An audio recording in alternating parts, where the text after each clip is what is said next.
A Teacher of Love. Written by Barbara Cartland. Narrated by Anthony Wren. Chapter 1, 1873. Tasia walked into the house and handed her riding whip and gloves to Yates, the butler. "Did you have a nice ride, Miss Tasia?" "Delightful, thank you, Yates. Any sign of Papa yet?" "I don't think his lordship will arrive much before dinner, Miss Tasia." "Then I have plenty of time to change." Tasia ran up the stairs, thinking how much she had enjoyed riding in Rotten Row, although it would have been even more enjoyable if she had been in the country. Her father, however, had insisted on her coming to London. She had reluctantly left the horses she adored in the country. The horses were extra special to her, because for the last 2 years they had been almost her only companions. When she was 18, Tasia, the daughter of Lord Salwick, had been about to make her debut in the London season. She had inherited her mother's good looks and was exceedingly beautiful with her glorious golden hair. Her father had thought it only needed the expensive wardrobe he had purchased for her for Tasia to become one of the beauties of the London season. She would certainly eclipse, he thought proudly, all the other young debutantes who were being presented at court at the same time. Tasia had been christened Anastasia after one of her godmothers, a Russian princess, but from the moment she could speak, she had called herself Tasia.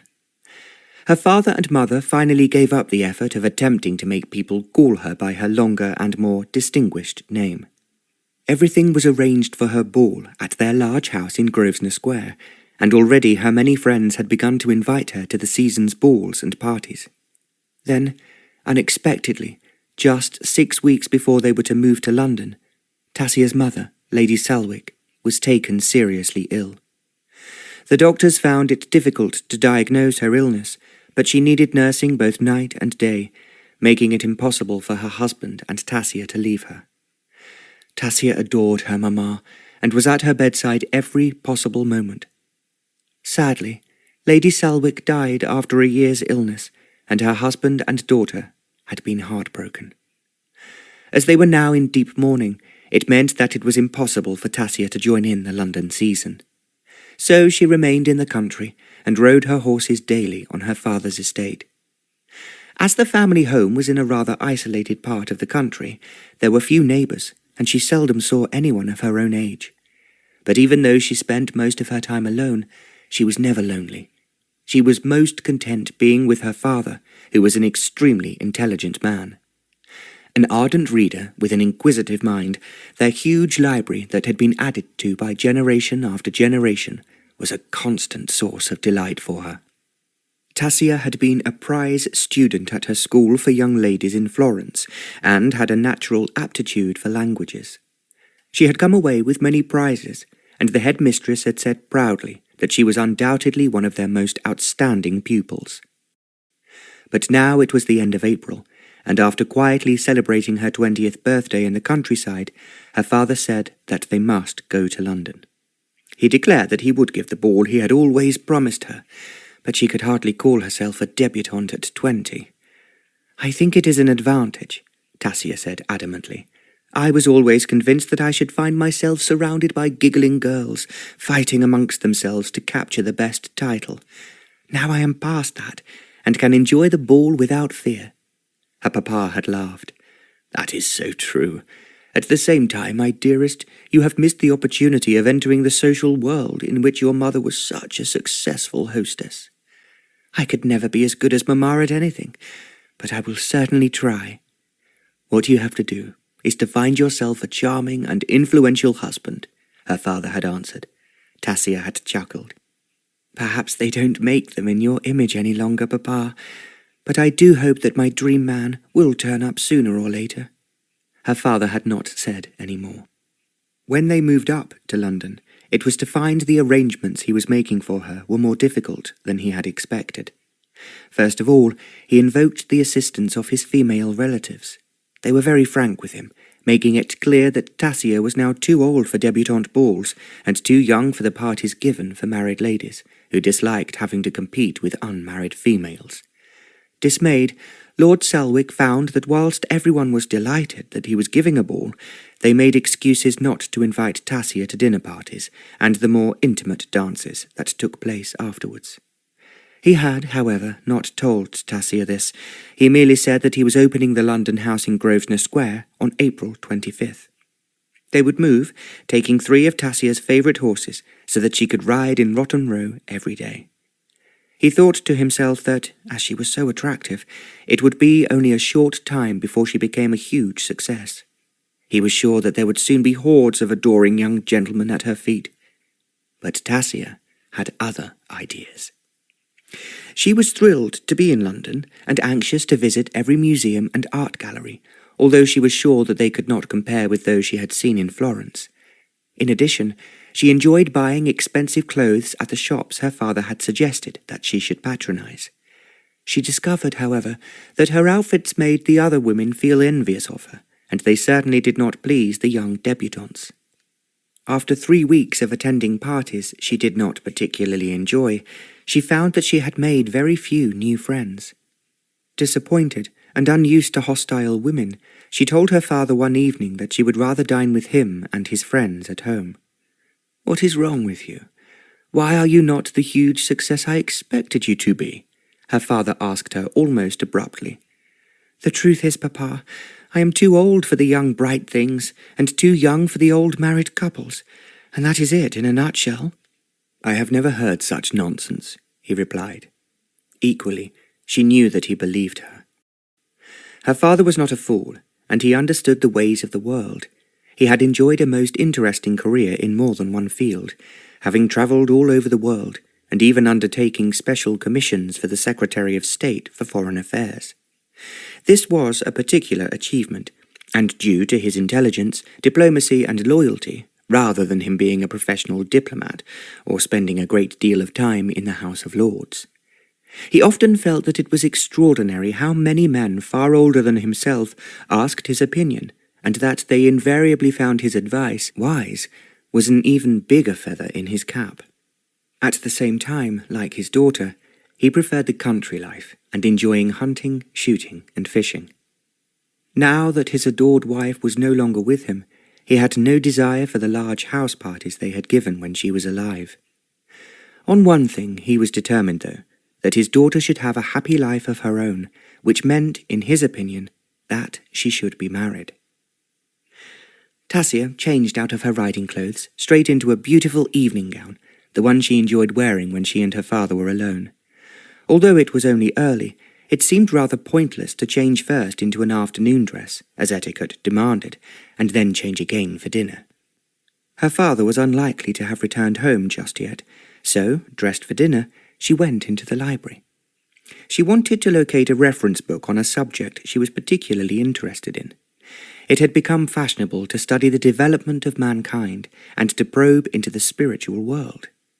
So many different religions had arisen all over the world, and Tasia was particularly interested in those of the East. She had studied Buddhism in considerable detail, and the even more complicated religions of China and Japan. She found the teaching of ancient wisdom far more interesting than the chatter of the Mayfair boudoirs. She took down the book she was seeking, and then sat in front of the mantelpiece to read it. She became so absorbed in her book that she had no idea that her father had arrived home. He entered the library in his evening dress. Tasia looked up and gave a cry. "Papa, I had no idea you were back." "I've been back for nearly 2 hours. Yates told me you were busy, so I had my bath and changed before I came in search of you." He gave a little laugh. "I might have known you would be in the library. I have just found something thrilling that I want to discuss with you later, Papa. What you should be doing is discussing it with a charming young gentleman, not your poor old father." "A charming young gentleman would not have your brains, Papa, and if he was like most of the young men I have met in London, he would not have the slightest idea what I was talking about." Her father chuckled. "Now you are flattering me, Tasia. Come into the drawing-room. There is a glass of champagne waiting for us there, and I have brought you a present." "Oh, how kind of you, Papa, but the best present I can possibly have is you." "I hope you will always think so, my dearest." Tasia slipped her hand into his, and they walked together into the drawing-room. As he had said, there was a bottle of champagne on ice, and pâté sandwiches as well. Tasia did not care too much for champagne, but she knew her father liked her to have a drink with him, so she took half a glass and sipped it slowly. "What happened while you were away, Papa?" she asked. "You said you were going north on business, but I was not sure what that entailed." "Actually, I was staying with an old friend," he replied slowly, "and the business I was having with him concerned you." "Concerned me? How could that be?" Her father did not answer at once, and she knew he was feeling for his words. Impulsively, she demanded, "What is it, Papa? I know that you are upset and worried about something. You must tell me what it is." "Actually, it is you, Tasia." "Me? Why me?" "I have been realizing for some time now how you have missed out on what is most important to every young lady, your debut in the London season." "Oh, that," Tasia said scornfully. "How can you worry about anything so stupid? You know we both had to be with Mamma. Honestly and truthfully, Papa, I don't miss all those traditional debutante dances and competing with girls of my own age for some silly young man puffed up with his own self-esteem." He laughed as if he could not help it. "That is not what you should be saying, and those silly young men, as you call them, are important because they are the husbands with whom a girl sets up her family. Nothing is more crucial in a woman's life." "Not in mine. I can assure you I am perfectly content to be with you, Papa, so don't worry about me, please." "But I do worry," he protested, "and that is why I went to see a very special friend of mine, who I particularly want you to meet." Tasia looked at him suspiciously. "Are you saying, in a roundabout way, that you want me to marry him?" Her father hesitated a moment. "Actually, he wants to marry you." Tasia stared at him. "How could he possibly do so when he has never met me?" "He has heard you talked about, and because you are my daughter, he is very anxious that our families should be joined together in an unbreakable union that I am quite certain will make us all happy." Tasia just stared at him, incredulous. "I cannot believe what you are saying, Papa," she replied at last. "Are you really expecting me to consider this man as a husband before I have even met him?" Lord Selwick sat back in his chair. "I think, my dearest child, that you have trusted me all your life, and I am quite certain you can trust me now to find you a husband you will be extremely happy with. That is quite a different thing altogether. But from all I have read about, and from what I think about marriage, if it is to be successful and happy, it must be because two people feel instinctively drawn to each other, with their hearts and souls." Her father made an impatient gesture. "That is the sort of stuff you read in novels, but it's not true to life."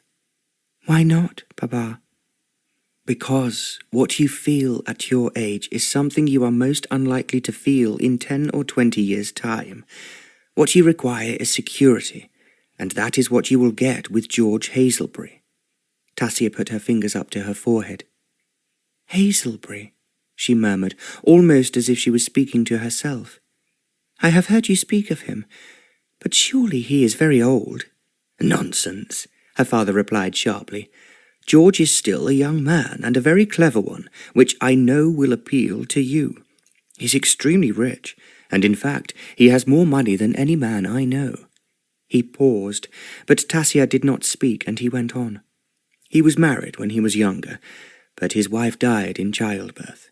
He was too busy in the following years to worry about marriage, or the son he must produce to inherit all his millions.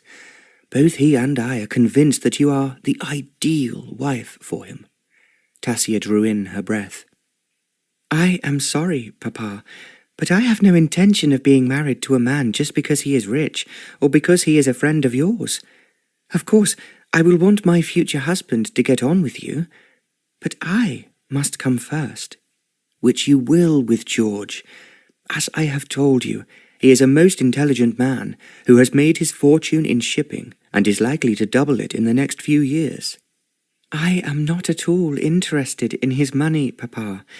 You have not yet told me how old he is."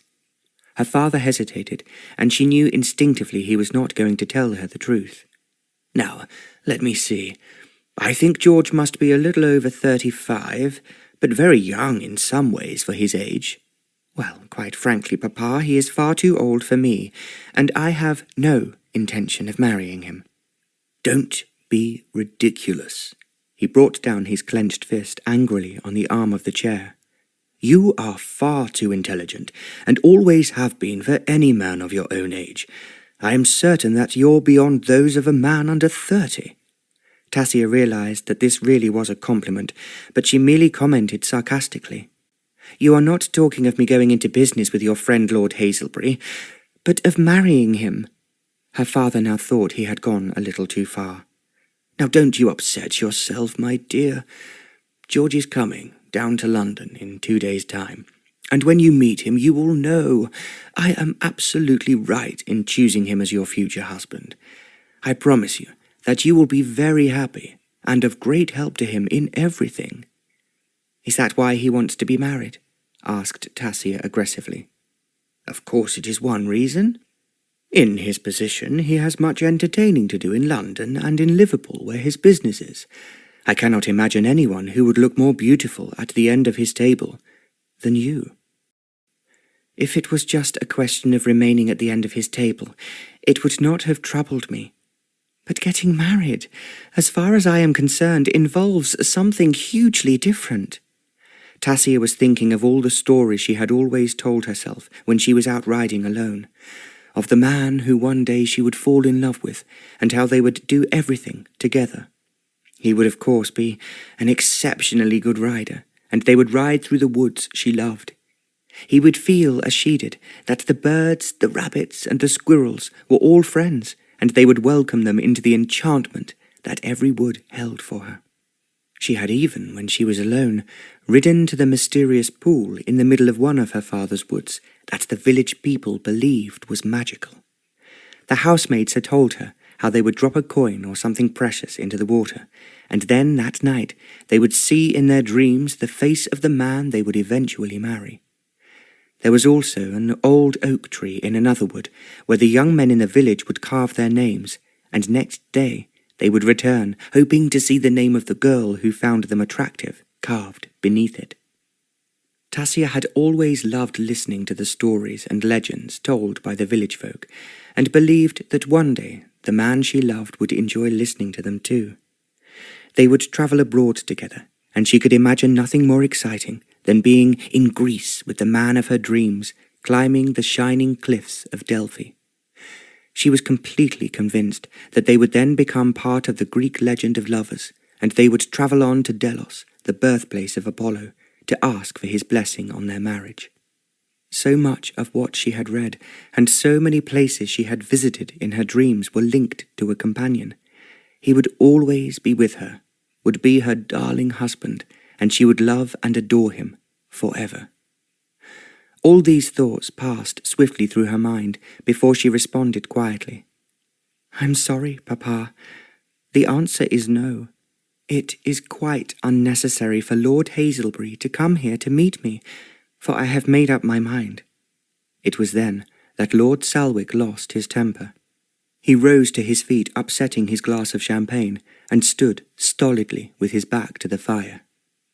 "Now, just you listen to me, my girl," he exploded. "Ever since your mother died, you have had your own way in everything, and done exactly as you wished. But now the time has come when you must remember that I am your father, your guardian in the eyes of the law, and you cannot marry without my consent." Tasia did not answer, and he rambled on. "I have a suspicion that you think yourself in love with some whippersnapper, who doubtless wants to marry you because you are my daughter, and will one day grab my fortune." "That is absolutely untrue, Papa. I am not in love with anyone. As you well know, I have been in the country whilst you were away, and have only just come back to London." "Then if you ask my opinion, it's time you were safely married. Good heavens, girl, you don't wish to be an old maid, do you? As you well know, most girls are married by the time they are 20. Whether they are or not does not concern me. But I am not, Papa, going to be pushed into a marriage with an elderly man who merely desires a wife to entertain for him, and who is probably too old to have children." Lord Selwick gave out a roar of fury. "I have never heard such nonsense in the whole of my life. Of course George Hazelbury is capable of having a family, and the only reason he did not marry again after his wife's death was simply that he was too busy." Tasia did not speak, and he added, "Doubtless he was mourning the fact that she was no longer with him." Tasia was just about to repeat her refusal to marry George Hazelbury when the door opened. "Dinner is served, my lord," Yates announced. Lord Selwick picked up his champagne glass and, placing it carefully on an ornate card table, turned towards the door ahead of his daughter. Then, before he reached it, he proposed, "We will continue this after dinner. I have no wish for the servants to overhear what I am saying."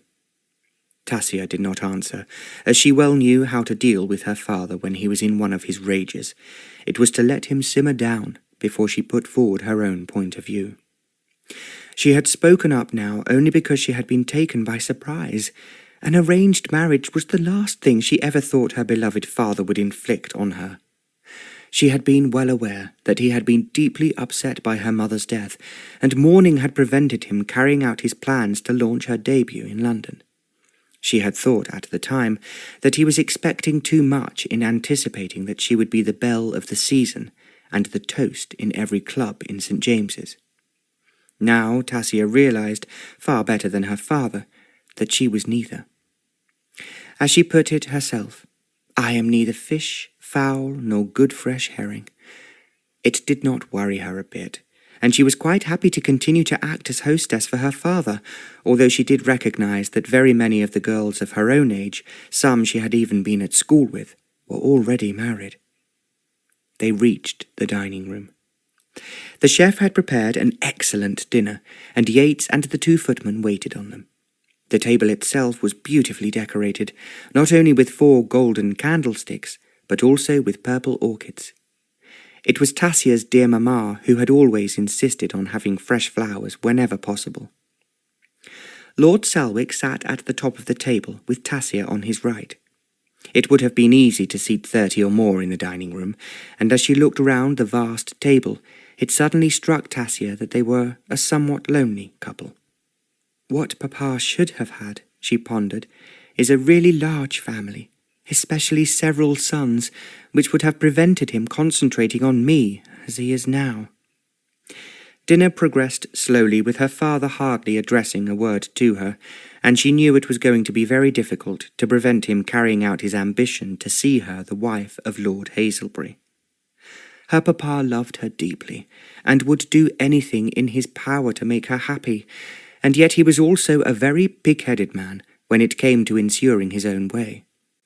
She knew, without being told, that she was going to have to fight him in a way she had never done before if she was not to end up married by the end of the month.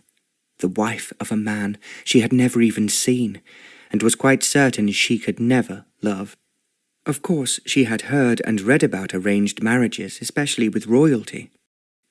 She had always thought it callous and an insensitive way of ensuring family continuity.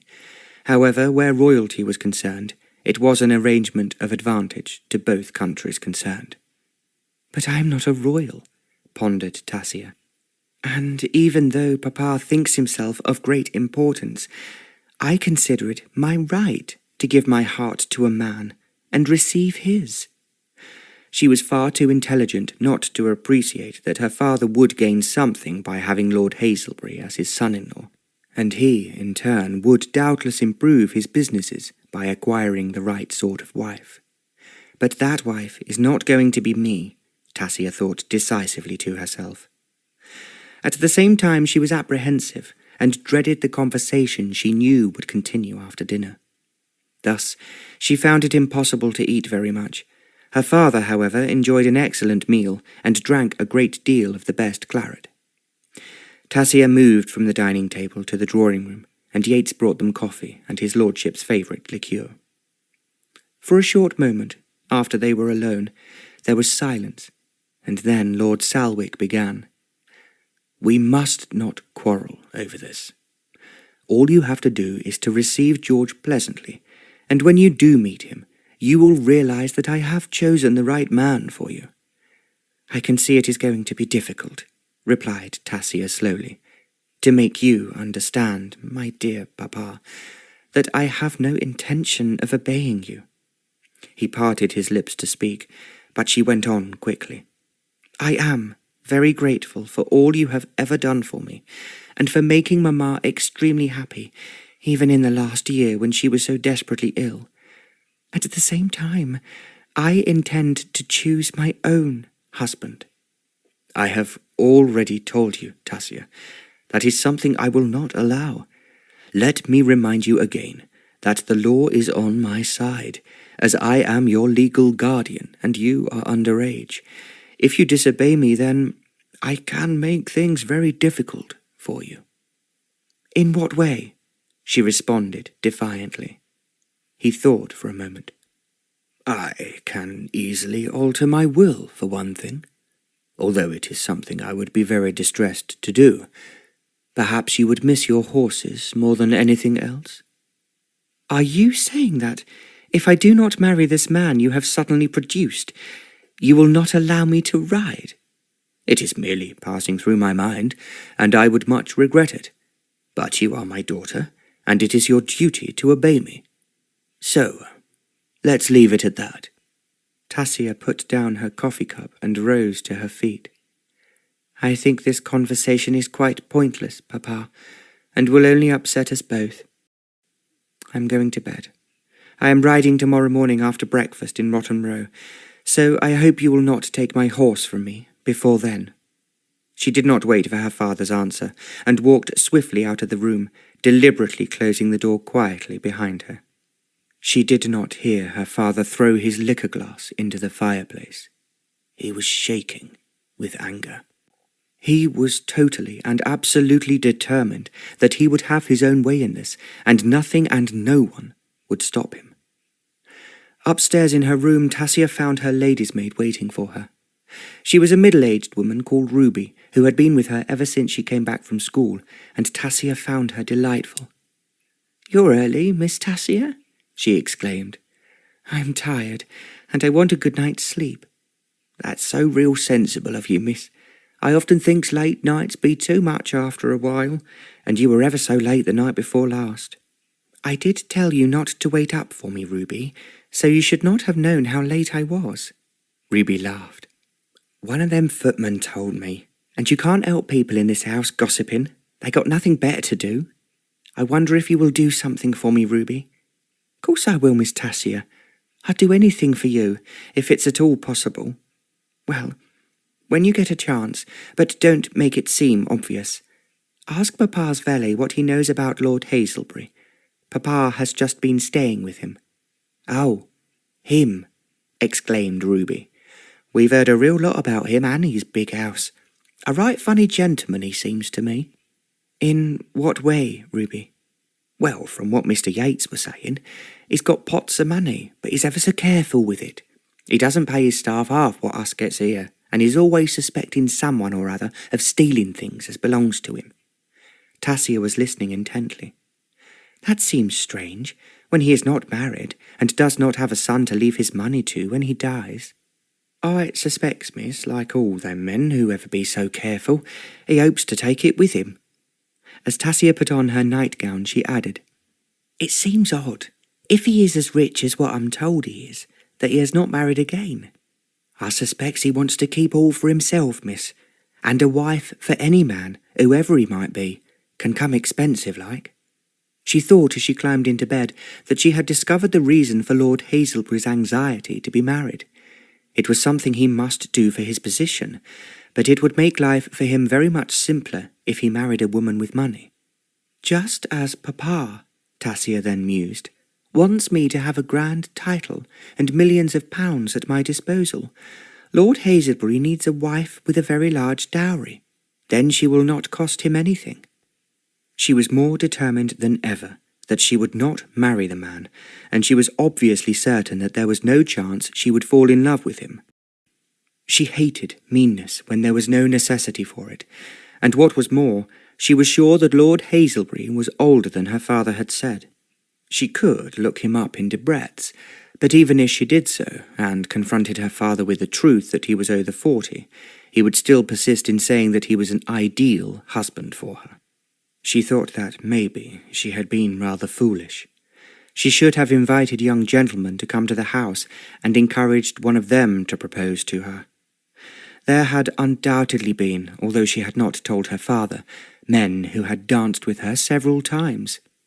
They had paid her endless compliments and had fished for an invitation to dinner at Salwick House, but she had often suspected that they were fortune hunters. To her, they were simply young men who wanted to be seen with the most talked-about and prettiest girl at a party. She thought at the time she was being clever to be instinctively aware of these men almost as soon as she met them, so she had therefore made sure that they received no invitations from her father or herself. Now she started to recognize that this had given her father a very good excuse for choosing a husband for her. He could be incredibly stubborn when it suited him, and she was therefore going to find it very difficult to make him change his mind. Now she prayed to God as to what she should do if her father persisted that she should marry Lord Hazelbury. The problem kept turning over and over in her mind, and she found it impossible to sleep. In the morning, as Tasia walked down to breakfast, she realized that she was late and was not at all surprised to find that her father had already left the house. Yates then explained to her that his lordship had an early appointment in the city, and doubted if he would be back for luncheon. Outside the front door, a groom was waiting with her horse, and this morning she was to ride Sunbeam, one of her favourites, and an outstanding stallion in every way.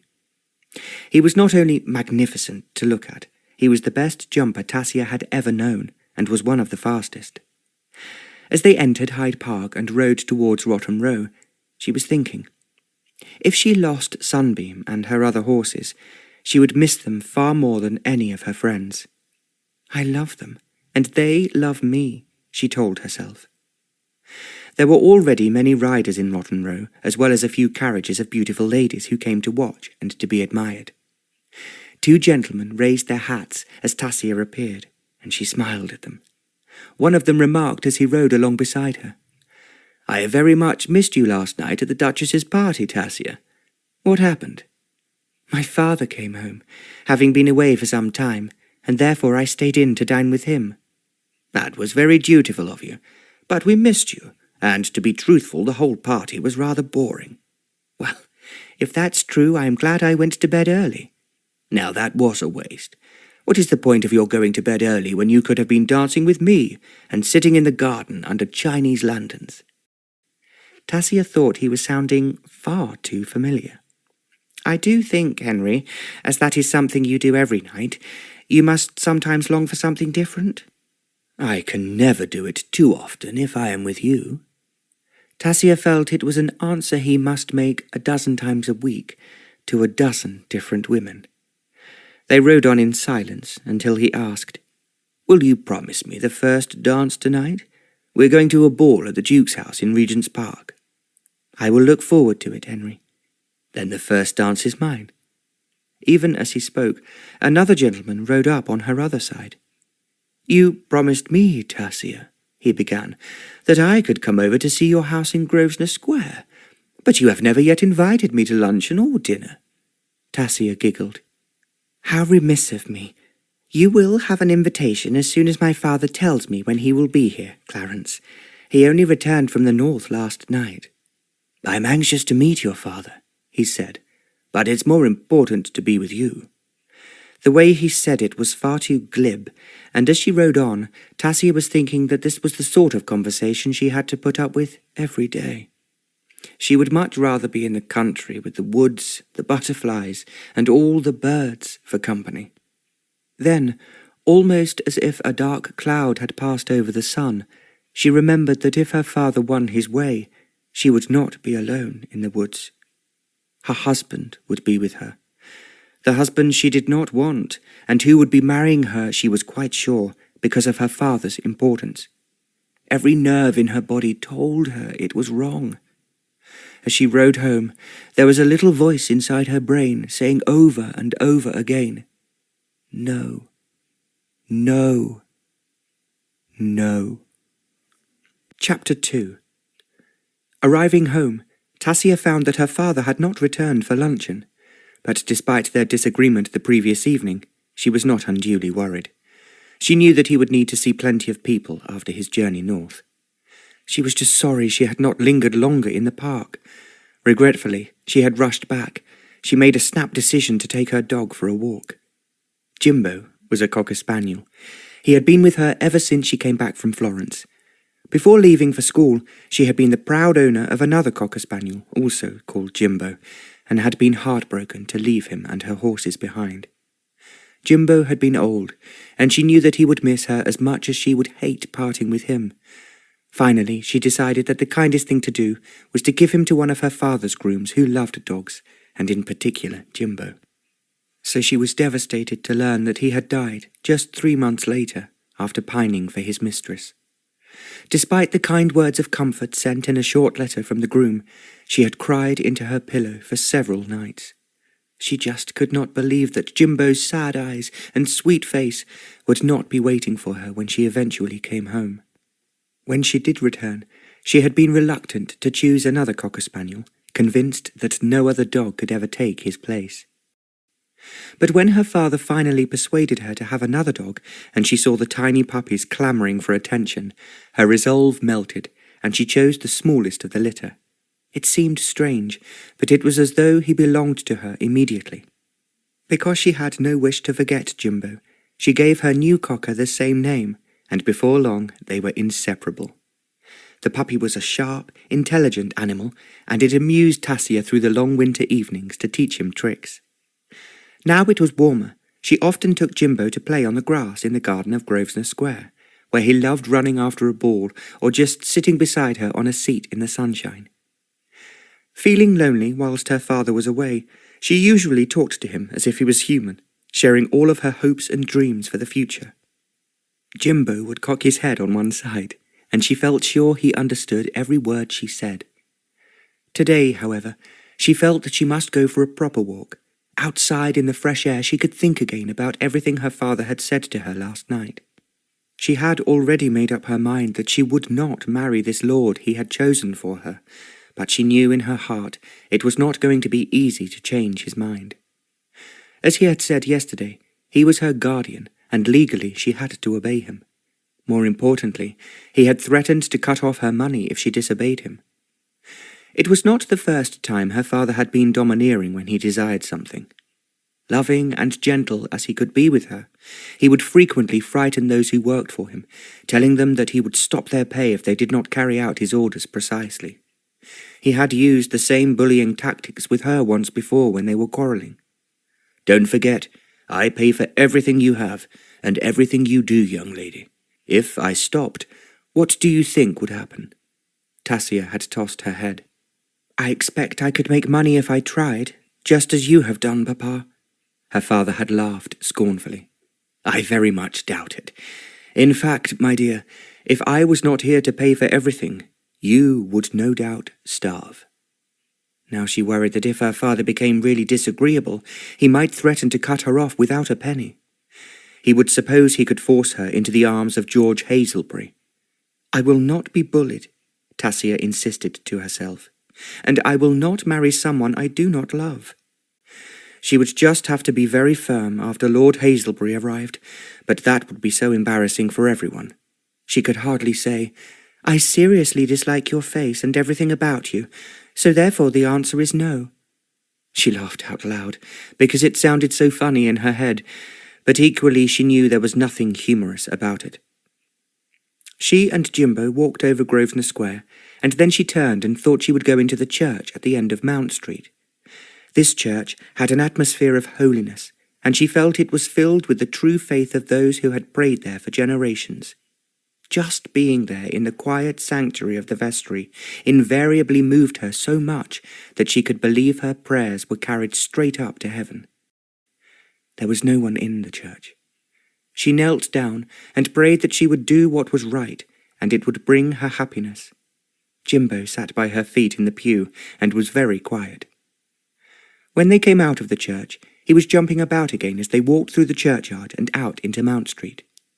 As they ambled along with Jimbo on his lead, Tasia was trying to remember if there was anything she wanted at the shops, but she could not think of anything. Suddenly, a man came rushing down some stairs and out from an entrance just ahead of her. He put his arms around a girl who was standing staring somewhat sightlessly into an antique shop. "I've got it! I've got it!" he cried. "Oh, have you, John?" she replied. "That's fine. I'm going to go there tomorrow, and as soon as I find out what the accommodation will be, I'll send for you." "Oh, John, how wonderful!" she exclaimed, and put her head down on his shoulder. Tasia wondered what this was all about.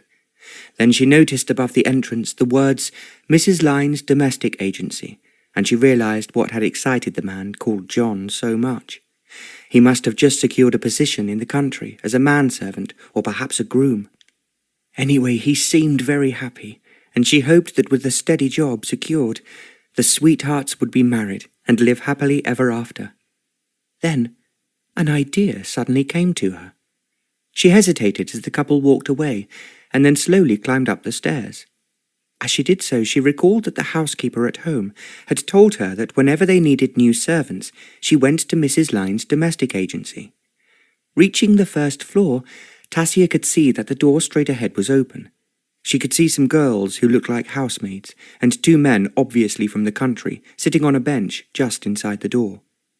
Tasia guessed they were waiting to be interviewed by the agency, with a view to finding a position. She opened the door a little wider and peered inside. A woman, she imagined must be Mrs. Lyne's by the cut of her dark, stiff dress, sat at a high desk at the far end of the room with another woman. They were discussing something written in a large book, and she guessed that it must contain the names of those registered for employment and prospective employers. Gathering up all her courage, Tasia walked briskly across the room, stopping just in front of the desk. The woman, she thought was Mrs. Lyne's, looked up as she approached. Obviously taking her for a customer, she said, "Good morning, madam. What can I do for you?" Tasia hesitated for a moment, and then she replied, "Actually, I'm looking for an original and unusual post for myself." "For yourself?" exclaimed Mrs. Lynes.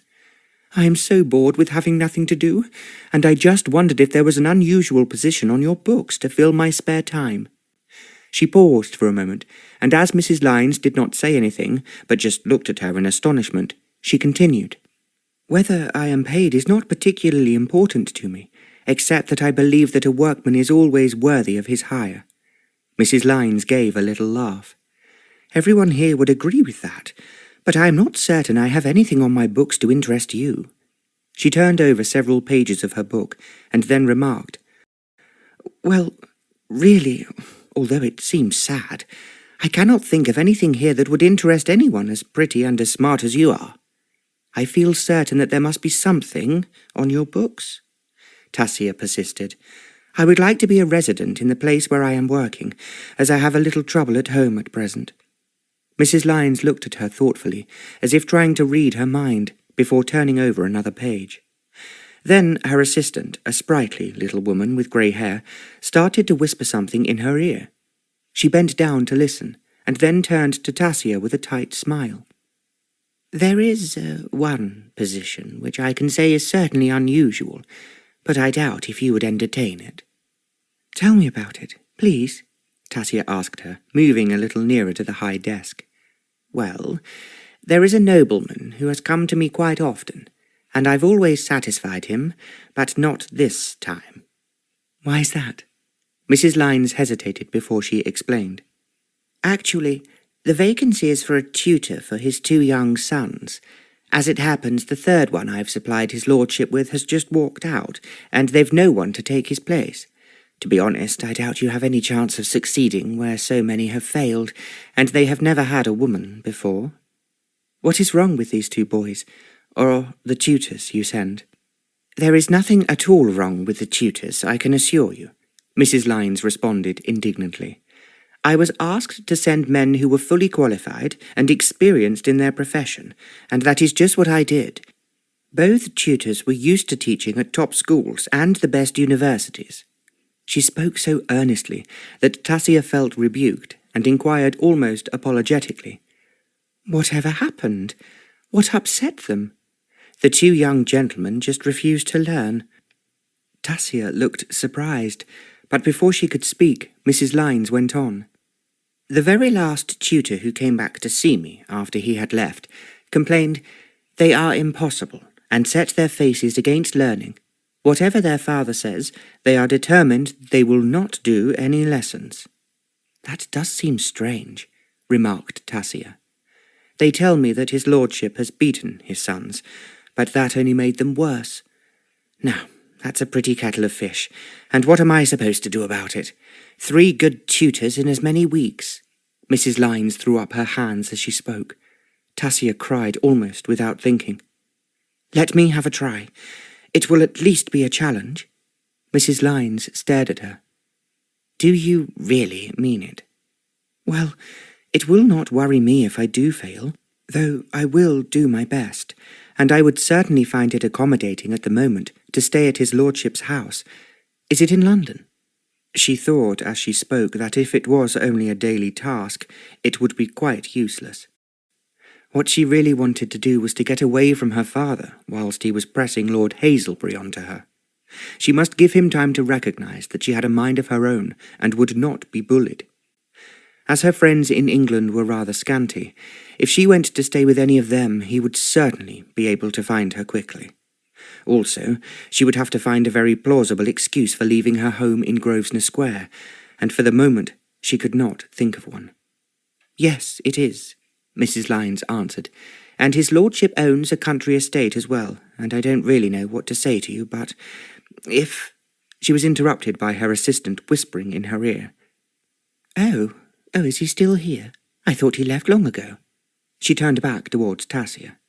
"As it happens, his lordship's secretary, who often comes to me with his problems, is now in my sitting room having a cup of coffee. He is feeling rather shaken by the last tutor, whom we both thought was exceptionally good, walking out. As he is a favoured customer, so to speak, I give him a chance to rest in my sitting room." "I will be delighted to meet him," Tasia suggested tentatively. Rather laboriously, Mrs. Lines climbed down from her high desk and beckoned for Tasia to follow her. They went out of the room by a side door and up a staircase to the first floor, where Mrs. Lines opened a door to a comfortable and well-furnished sitting room. At a small round table there was a middle-aged man reading a newspaper with a cup of coffee beside him. He looked up as they entered and rose to his feet. "Oh, Mr. Seymour," Mrs. Lines began, "I have this young lady here looking for a position that is unusual, and what she calls a challenge. I think you might be wise to have a word with her." Tasia moved forward. She had the impression that the secretary was about to say it would be useless for him to engage a woman, but before he could speak, she held out her hand.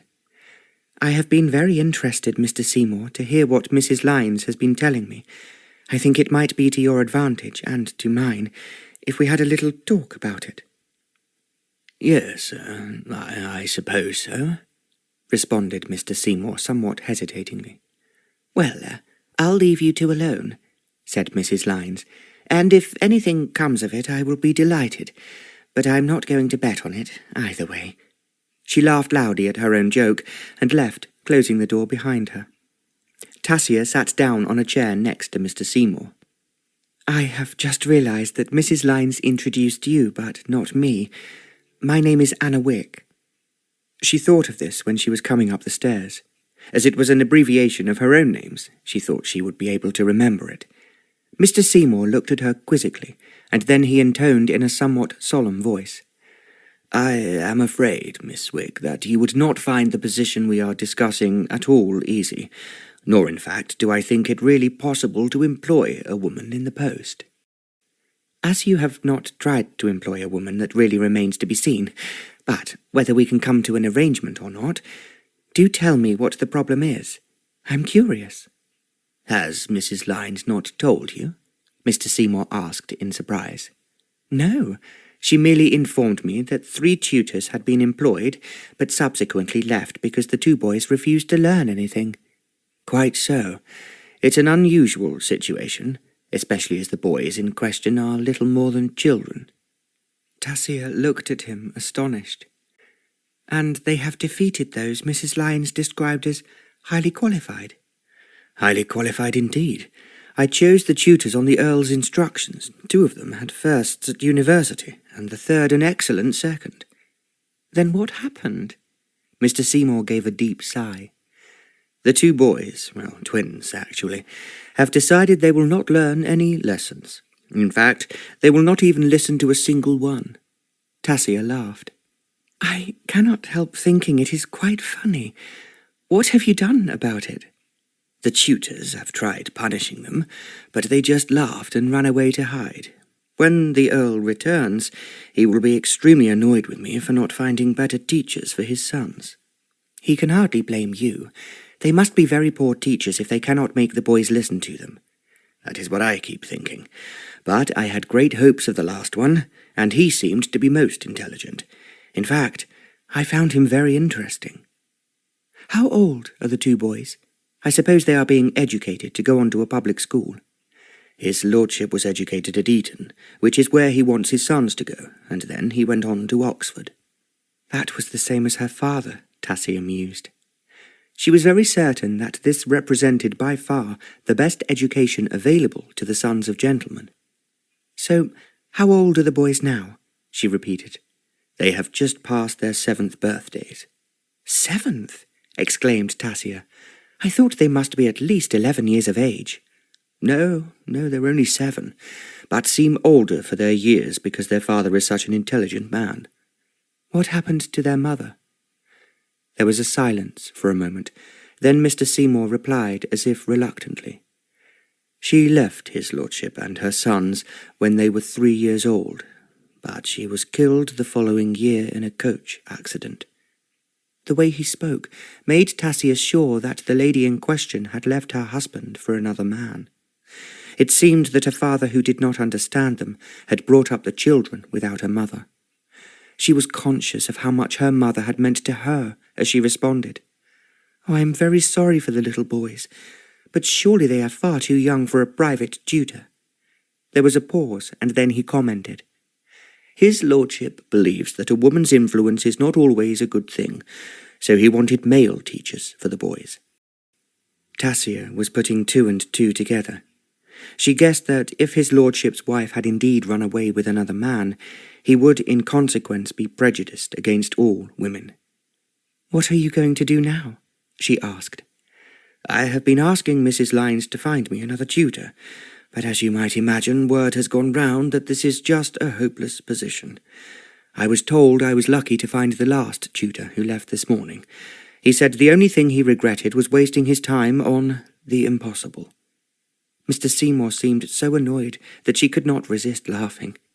I am sorry, but it does sound funny that 2 small boys of 7 years old should be able to get the better of men who obviously pride themselves on their learning. But what am I to do about it? He sighed. Well, let me give you a helping hand, if only for a week or so, suggested Tasia. As I said to Mrs. Lyons, it is certainly something unusual, and perhaps I might succeed where so many have failed. Mr. Seymour hesitated, and she guessed that he was thinking that his employer would disapprove of her sex.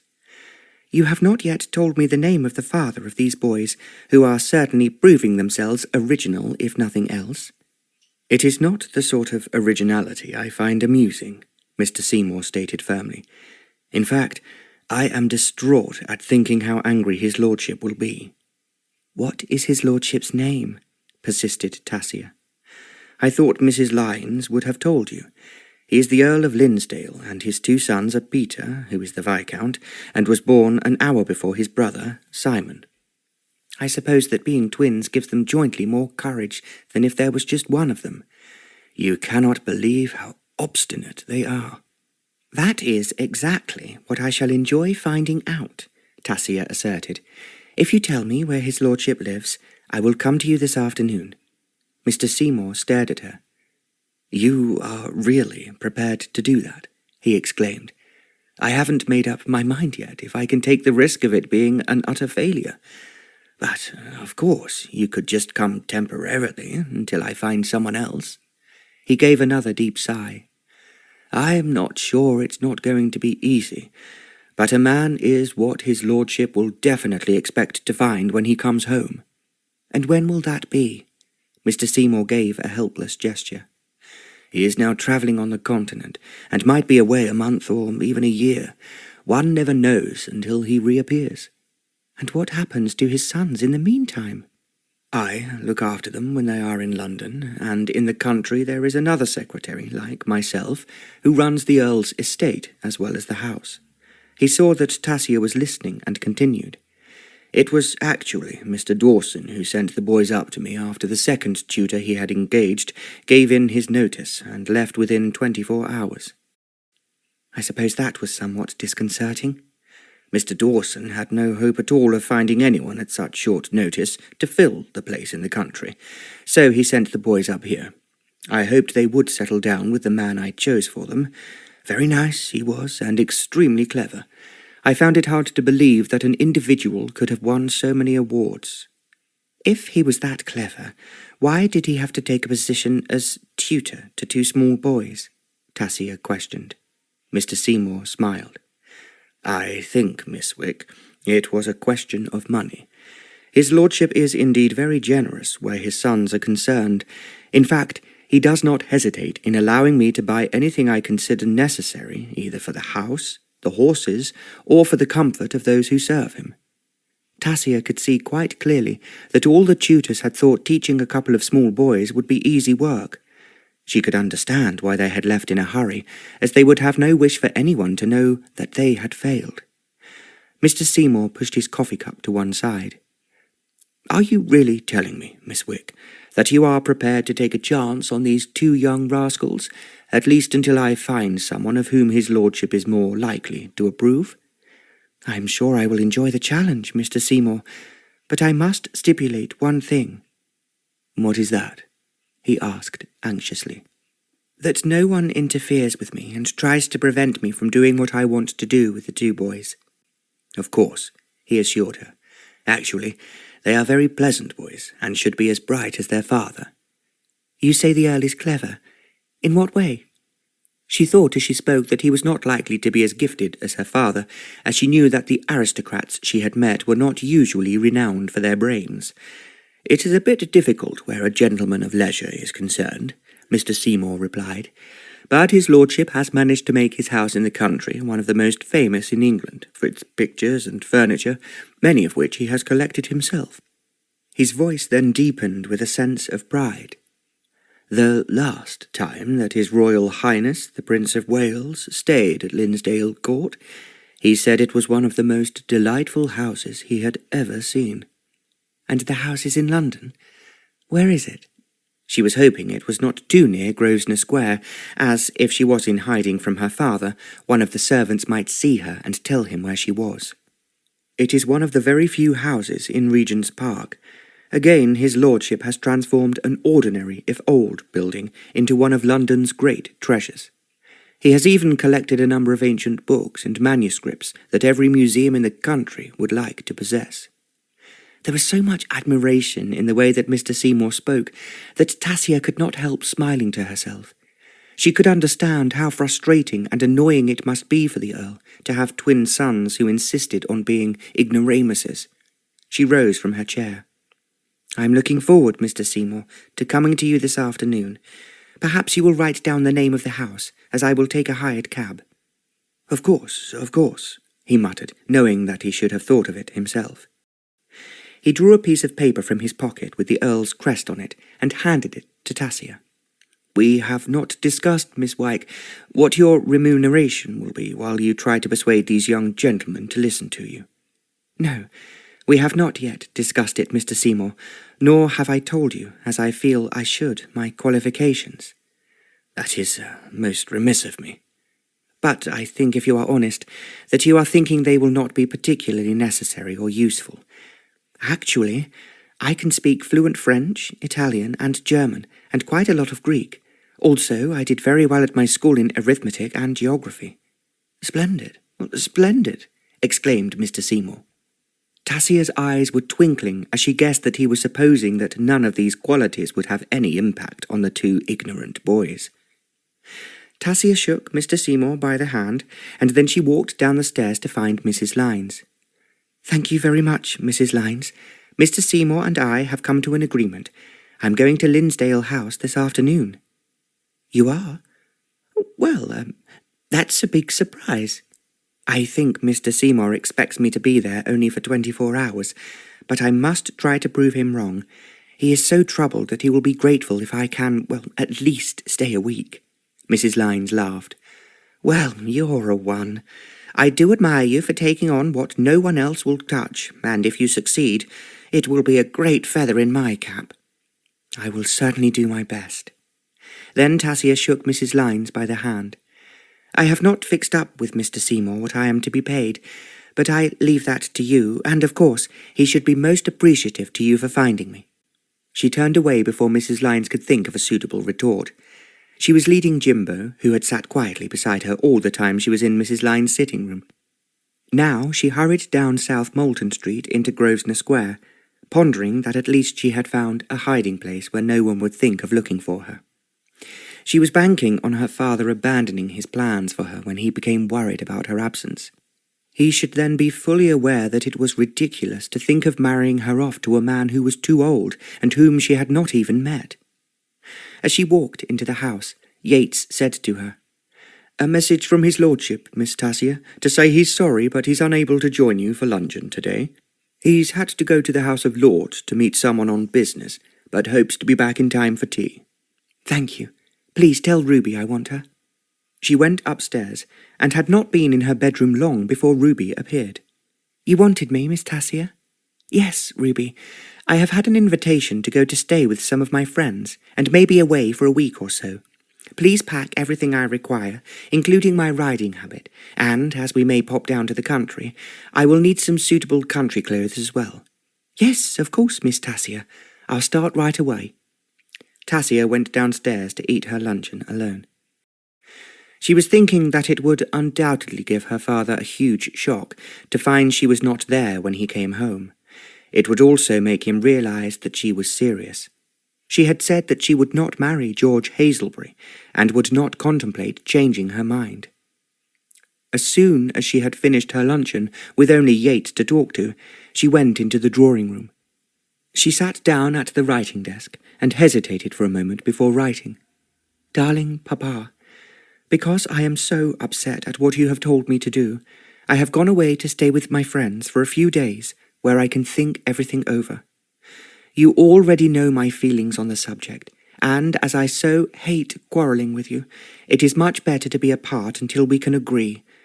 Take care of yourself, and don't do too much. With so much love, your affectionate daughter, Tasia." She put the letter into an envelope, addressed it to her father, and gave it to Yates. "I have written to my father, Yates, to tell him that I am going away to stay with my friends for a few days. I am not telling him where I am going, because he will only come and fetch me back." She stopped and then added, "I will not even give the address to the cab driver, and I will be leaving as soon as my trunks are downstairs." "A cab, Miss Tasia?" he exclaimed in astonishment. "The carriage is in the mews, and the horses haven't been out today." "I know that, but you understand, Yates, that Papa is being very dictatorial to me at the moment. If I tell him, or if you are made to tell him, where I have gone, he will insist on my returning home to entertain a gentleman who I believe will be coming here tomorrow night." Yates smiled at her. "I understand, Miss Tasia, and I do promise that his lordship will not hear anything from me." "I know you would not tell him willingly, but you know how persuasive Papa is when he wants something." Yates chuckled. He had always spoiled Miss Tasia as a small child, giving her lumps of sugar in the pantry, or chocolates from dinner parties.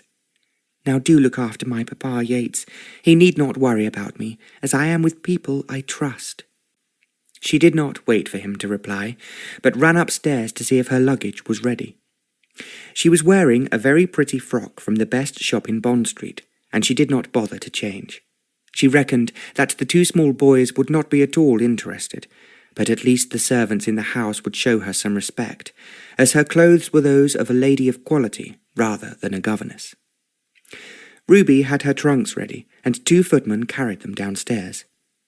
They were hauled into a hackney carriage as Yates helped her in, and Jimbo jumped up beside her. "Don't be away too long, Miss Tasia. You know his lordship dotes on you, whatever he may say or do." "I do know, but sometimes, Yates, I have to assert myself, and this is one of those times." The old butler smiled affectionately after her as he closed the carriage door and it drove off. Tasia waited until they had turned out of Grosvenor Square, and then she shouted to the driver, "I want to go to the Linsdale House in Regent's Park. Do you know where it is?" The man nodded, and Tasia sat back in her seat. The hackney carriage was certainly most unlike the smart padded carriage sitting unused in the mews with her father's well-bred horses in their stalls. She thought with satisfaction that she had covered her tracks very cleverly. With 2 trunks, the servants would be convinced that she was staying with someone who would be giving a ball, or at any rate someone with a large house in London, or the country, which might be any direction from London. Even my dear papa, with all his astuteness, Tasia mused, will not guess for a moment where I am going, or what I am actually going to do. Chapter 3. Tasia arrived at Linsdale House, and was greeted at the front door by Mr. Seymour. He seemed pleased to see her, but she thought that he looked rather surprised at the way she was dressed. However, he said nothing.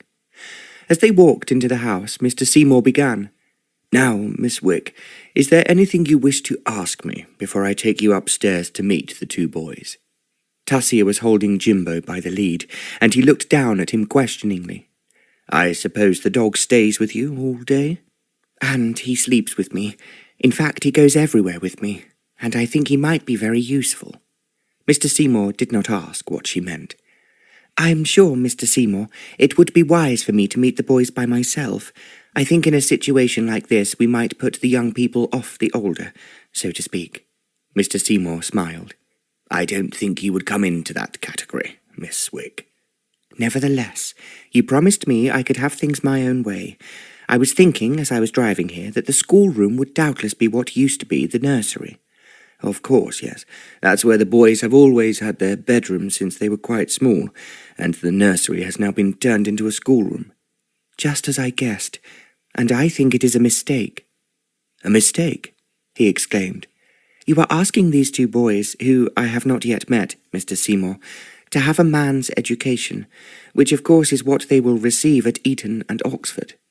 Therefore, the sooner they give up the environment and memories they had as little children, the better." "I don't understand, Miss Wick." "What I am suggesting is that they are moved to the first floor, where I imagine their father will be sleeping in the master suite. You can give them a room there with a sitting room that has been used in the past as a boudoir by grown-up visitors."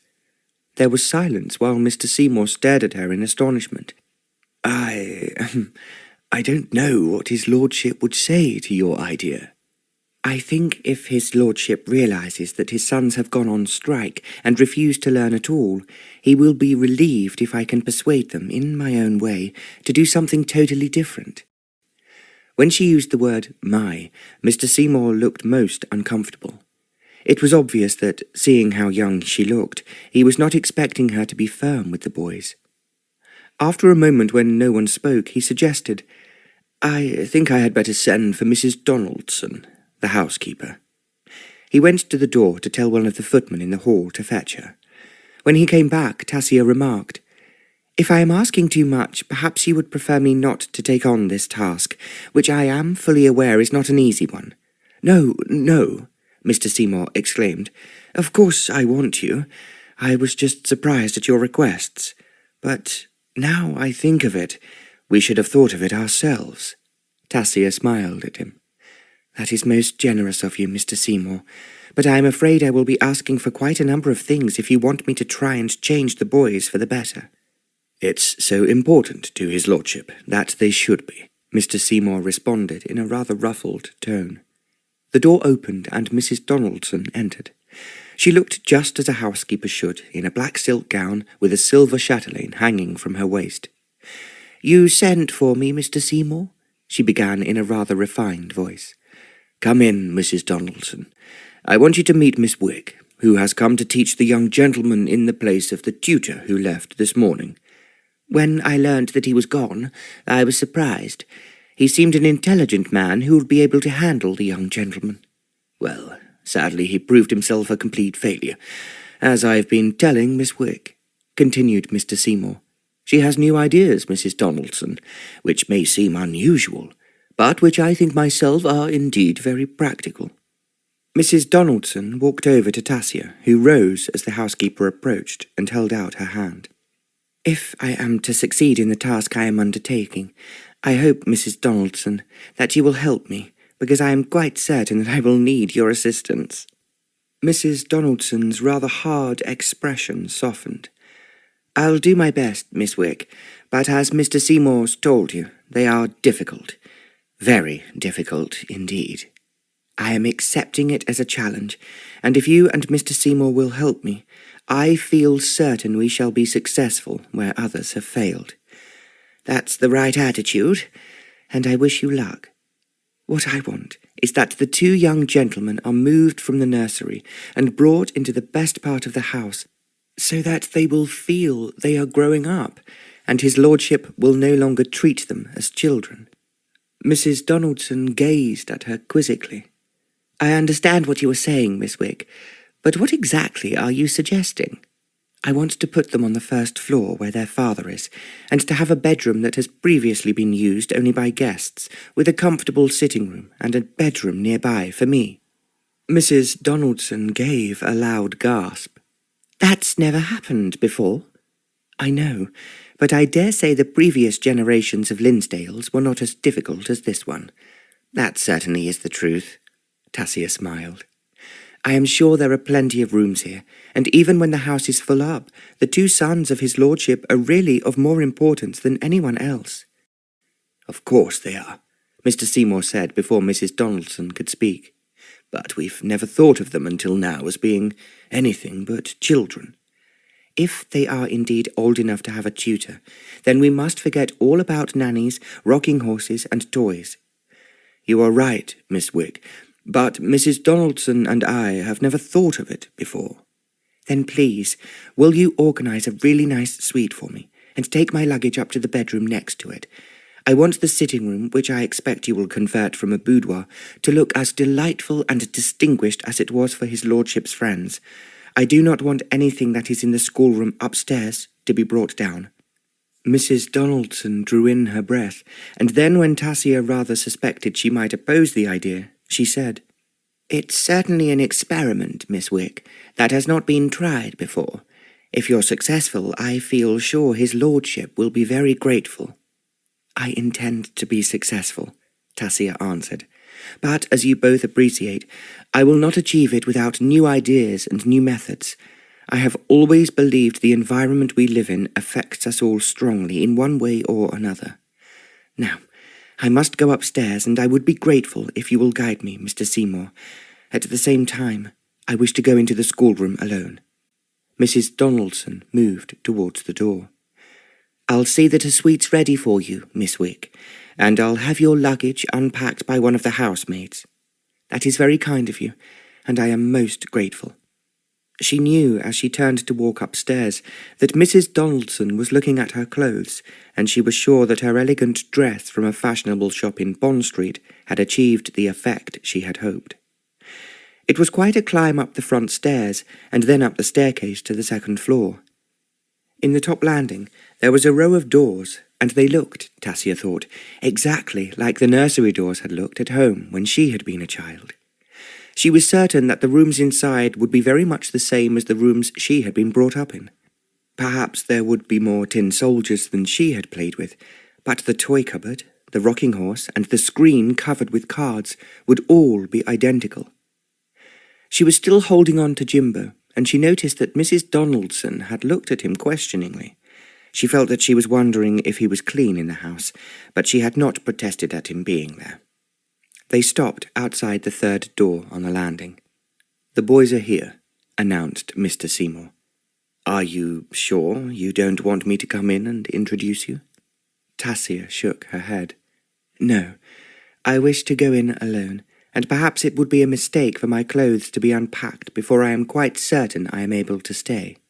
"Oh, please don't talk like that, Miss Wick. I am depending on you to help me, and if you refuse, Mrs. Lyons has made it clear that she has no one else on her books." "Then wish me luck, and we'll see what happens." She smiled at him before walking over to the door, opened it, and went on in. It was exactly as she had expected. The large nursery was furnished in the same way as her own had been. The two boys looked rather untidy. Having thrown off their coats, they were playing some games on the floor with a wooden gun that shot small wooden bullets. They were aiming at a toy fort that showed it had been somewhat roughly treated since it was new. As Tasia entered the room, the boys looked up. They stared at her in amazement for a moment, and then rose to their feet. It was not through politeness, but because she knew that they guessed why she was there and were instantly on the defensive. They moved back to the windowsill, and then they linked arms and stood as if defying her without speaking. "I expect you are surprised to see me," Tasia began. "I must introduce myself, and one of even more importance, who is here with me." She bent down and undid Jumbo's lead. "I want you to meet Jimbo, who is a lovely boy, as you will learn later." She patted Jimbo and ordered him, "Sit." He sat down immediately, and Tasia told him, "These two young gentlemen wish to meet you, so please shake hands." Jimbo steadied himself and held out his paw. Tasia looked at the two boys. "He will be disappointed if you don't shake hands with him." Just for a moment, she thought that they were going to refuse, and then curiosity was too much for them. One boy stepped forward, and the other followed. He bent and shook Jim's paw, and his brother did the same. "Now that you have met each other, I have to tell you that Jimbo has brought both of you a present." She searched in her handbag and took out 2 bars of chocolate. They had been in her bedroom at home, and she had taken them with her just as she was leaving. The 2 bars of chocolate were covered with silver paper, and she put one carefully into Jimbo's mouth. "Give it to the gentleman, Jimbo." Slowly and carefully, so as not to bite what he was carrying, Jimbo took it to the first boy. He took it, saying rather awkwardly as he did so, "Thank you." Jimbo went back to Tasia's side and gave him the other chocolate bar, and he took it to the second boy. He came back and looked up at Tasia, wagging his tail, and then she put a small piece of chocolate on top of his nose. "On duty," she commanded in a strict tone. Jimbo sat still without moving, and then she said, "All clear." Jimbo threw the piece of chocolate up into the air and jumped up to catch it in his mouth. The boys clapped. "That was clever," one said. "How did you teach him to do that?" "There are lots of other things he can do, which I hope to show you. But first, I want Jimbo to look round this schoolroom and your bedroom in order to see if he approves of them. Open the doors for him." The boys looked bewildered, but they hurried to do as she asked. She held Jimbo until they had opened the door at the far side of the nursery. As she expected, it led into a narrow passage, off which there were 2 bedrooms. One was a large room containing 2 beds, and the other was a small room, very small in Tasia's eyes, which she thought was meant to be hers. Having opened the doors, the boys came back. Tasia took her hands away from Jimbo, saying, "Seek, Jimbo, seek, seek." The dog rushed around the room looking under the tables, smelling in the corners and by the chairs, and when Tasia whistled, he came back to her. "Now, listen, Jimbo," she instructed him, "and this is very important. I want you to tell me what you think of this schoolroom. If you don't approve, bow your head." She firmly accentuated the word bow, and Jimbo instantly put his head down between his front paws. "I agree with him, and because Jimbo thinks it is a poor idea for you to stay here, we will all go down to the first floor." Both boys were staring at her as if they could not believe what was happening. I have already spoken about it to Mr. Seymour, but I wanted Jimbo to confirm what I thought, that you are far too old to be up here in your childhood nursery." Both boys were silent until the slightly taller one, who she was sure was Peter, stated aggressively, "We are not going to do any lessons." Equally, Tasia knew that he was not as positive as he would have been if they had not been captivated, as she had expected, by Jimbo. Who was talking about lessons? Personally, I hate the word, and so does Jimbo. She patted him as she spoke, and he jumped up at her excitedly. "Jimbo tells me I am right. As you are now much older than you were when you first used these rooms, it is time for you to be treated as the gentlemen you both are."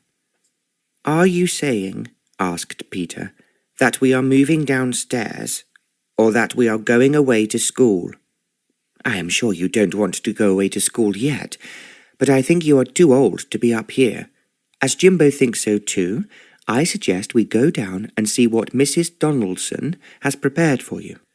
The two boys looked at each other, and then Peter, who obviously always led his twin brother, piped up. "But do you understand that Simon and I are not doing any lessons?" Tasia smiled. "Of course, I understand. As I already said, I dislike the word lessons. It always means dreary hours at a desk or a table writing down a lot of dates or numbers, which I find incredibly boring." She could see the two boys were most surprised at her attitude. After a moment, Simon remarked, "It will be rather fun to be downstairs, but what will Papa say when he comes back?" It was obvious from the way he was speaking that the boys were frightened of their father. Tasia gave a little laugh. "We will just let Jimbo explain to him why it was so necessary. But now, let's go, and see if he approves of Mrs. Donaldson's new arrangements for you." The two boys were clearly astonished at what she was saying. It was quite different from anything they had experienced, but they were really intrigued with Jimbo. As they walked down the stairs, Jimbo led the way, followed first by Tasia, then Peter and Simon. When they reached the first floor, it was Tasia who saw Mrs. Donaldson at the far end of the corridor. Turning to the boys, she whispered to them, "Be nice to her. She is very surprised that Jimbo and I don't want to be with you upstairs. I am sure we will be much more comfortable down here." They followed her along the corridor with Jimbo still leading the way, and Tasia felt that they were inwardly excited at what was happening. As they reached Mrs. Donaldson, Tasia inquired, "Now, what surprises have you in store for us, Mrs. Donaldson? I am sure they will be pleasant ones, and it will be much more comfortable for all of us to be on this floor. I do hate climbing all those stairs." "I do hope this'll be to your liking, Miss Wick," Mrs. Donaldson said, opening a door. "I've pulled back the curtains, and as it's not been used for quite a long time, the housemaid'll be polishing and dusting in here tomorrow." It was, Tasia thought, exactly what she wanted. The sitting room was beautifully furnished with a few attractive pictures, and there were two large windows overlooking the gardens at the back of the house. She knew that Jimbo would like that, so she picked him up and took him to the window. "There is plenty of grass for you to run on here, and you will enjoy exploring under those trees." Jimbo gave a little bark as if he understood. She put him down, and he rushed through the door Mrs. Donaldson opened that led into a large bedroom, very well furnished, but with only one bed. Before Tasia could query her, Mrs. Donaldson said, "Mr. Seymour's already gone to tell the footman to move one of the beds from another room into this one. I think the young gentleman will find it comfortable." "Is there anything particular you want?" Tasia then asked Peter, who looked surprised at being consulted. "I don't think so, miss," he replied.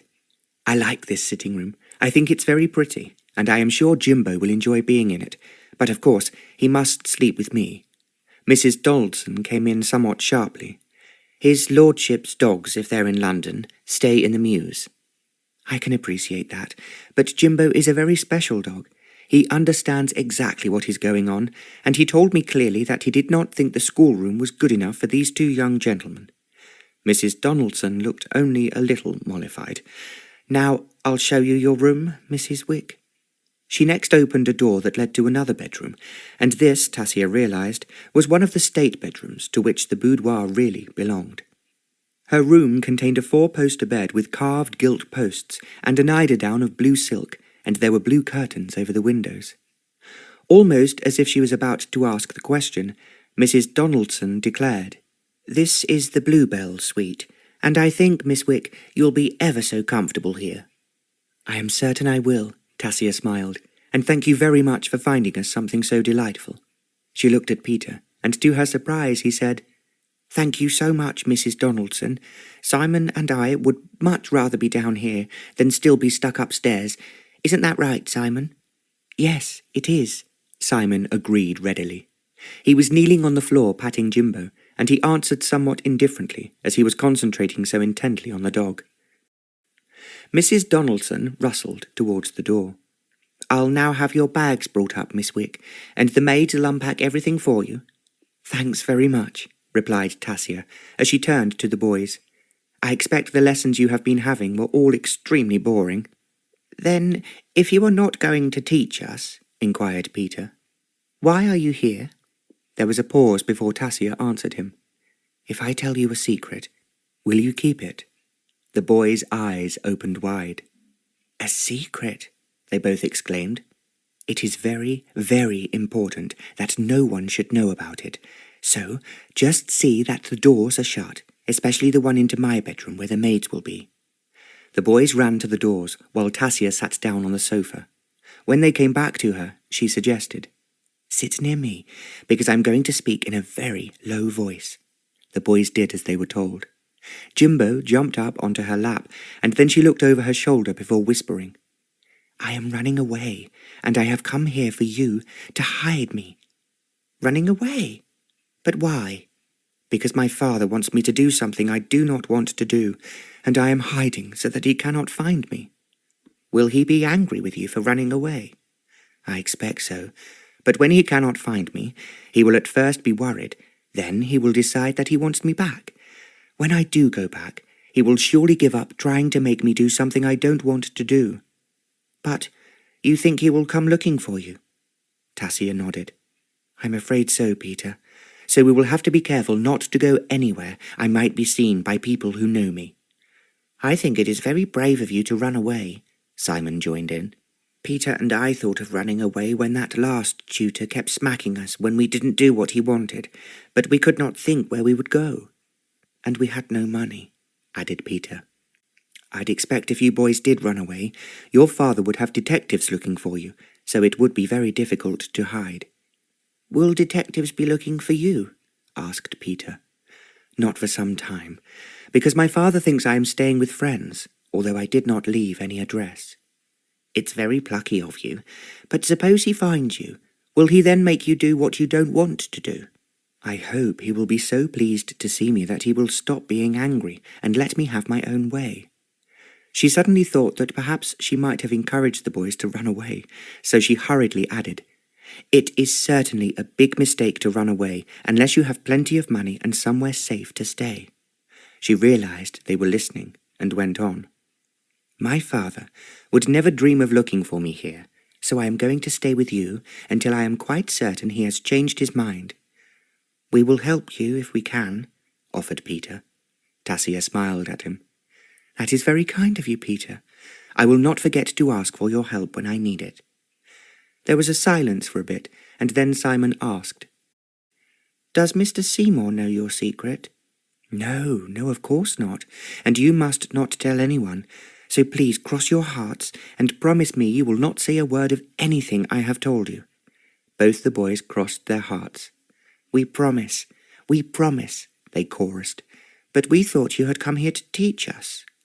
"That is the whole point. Mr. Seymour thinks that I am, but I am going to do it in my own way.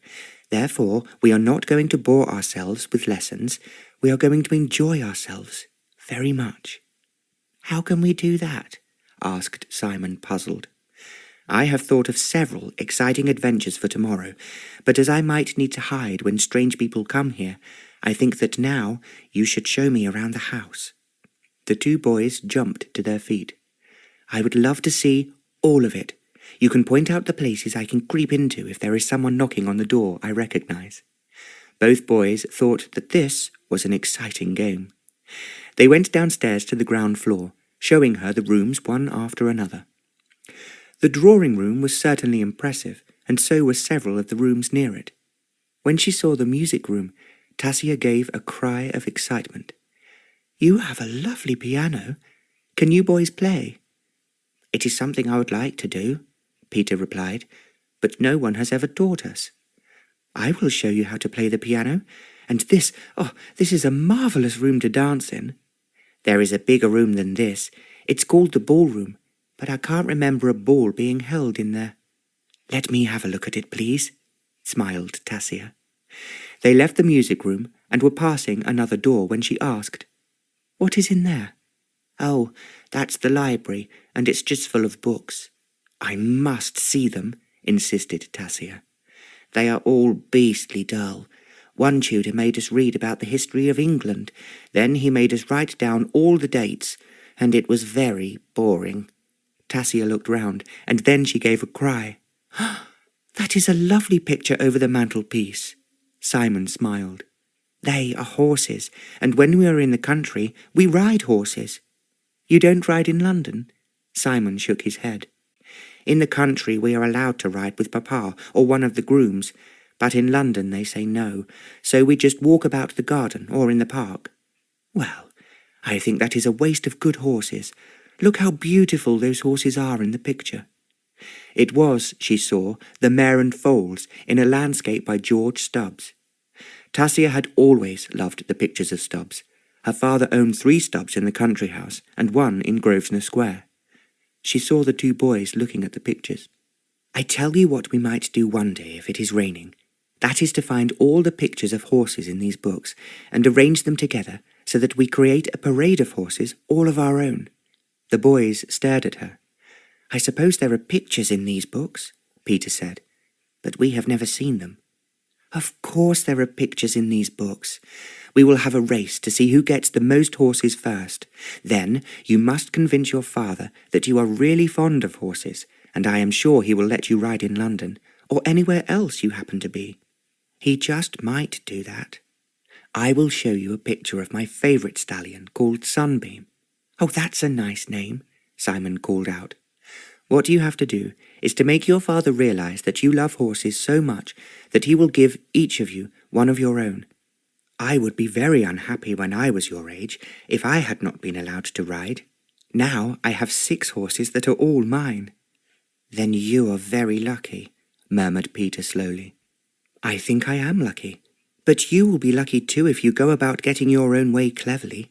You just have to persuade other people of what you want, and then be very, very grateful when you receive it." She looked up at the pictures over the mantelpiece. "Just look how beautiful those horses are. I would be thrilled to ride any of them, although actually I prefer a stallion to a mare." "You said there are lots of pictures in the library. Will we have to look in every book to find a horse?" Tasia laughed.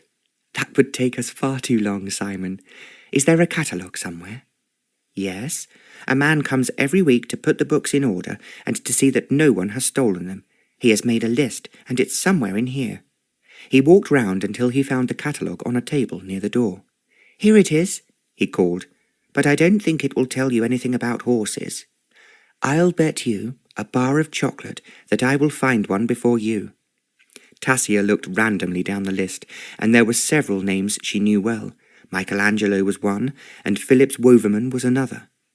She put the catalogue, as she spoke, into Simon's hand, and pointed to the name Thomas de Kaiser. He understood immediately, and walked towards the bookshelves looking for the name. She helped the boys collect the books that she knew would undoubtedly have pictures by great artists, and in an hour they had managed to assemble a large number of pictures of horses on the floor. Simon found de Kaiser in one book, and the horses he had drawn so beautifully in 1600. With a little assistance, Peter found Woverman's Boy with a White Horse, and as Tasia told the boys, it was a horse they would all like to ride if they had the chance. It was almost time, she thought, for all of them to go upstairs and prepare for supper. Peter told her they usually ate at 7 o'clock, and she thought they would enjoy it in their new sitting room. However, she would insist tomorrow that they took supper downstairs in the dining room, but she said nothing for the moment. She merely looked proudly at the boys' collection of horse pictures. They had placed them all on the sofa and chairs in front of the mantelpiece. I think Peter is really the winner, but we have all done well. What we must do while I am with you is to find out which horses there are in the stables that we can ride. There are lots of horses there, but when I asked if we could ride in London, the tutors all said they would not ride, and as Papa had not given any instructions, the answer was no.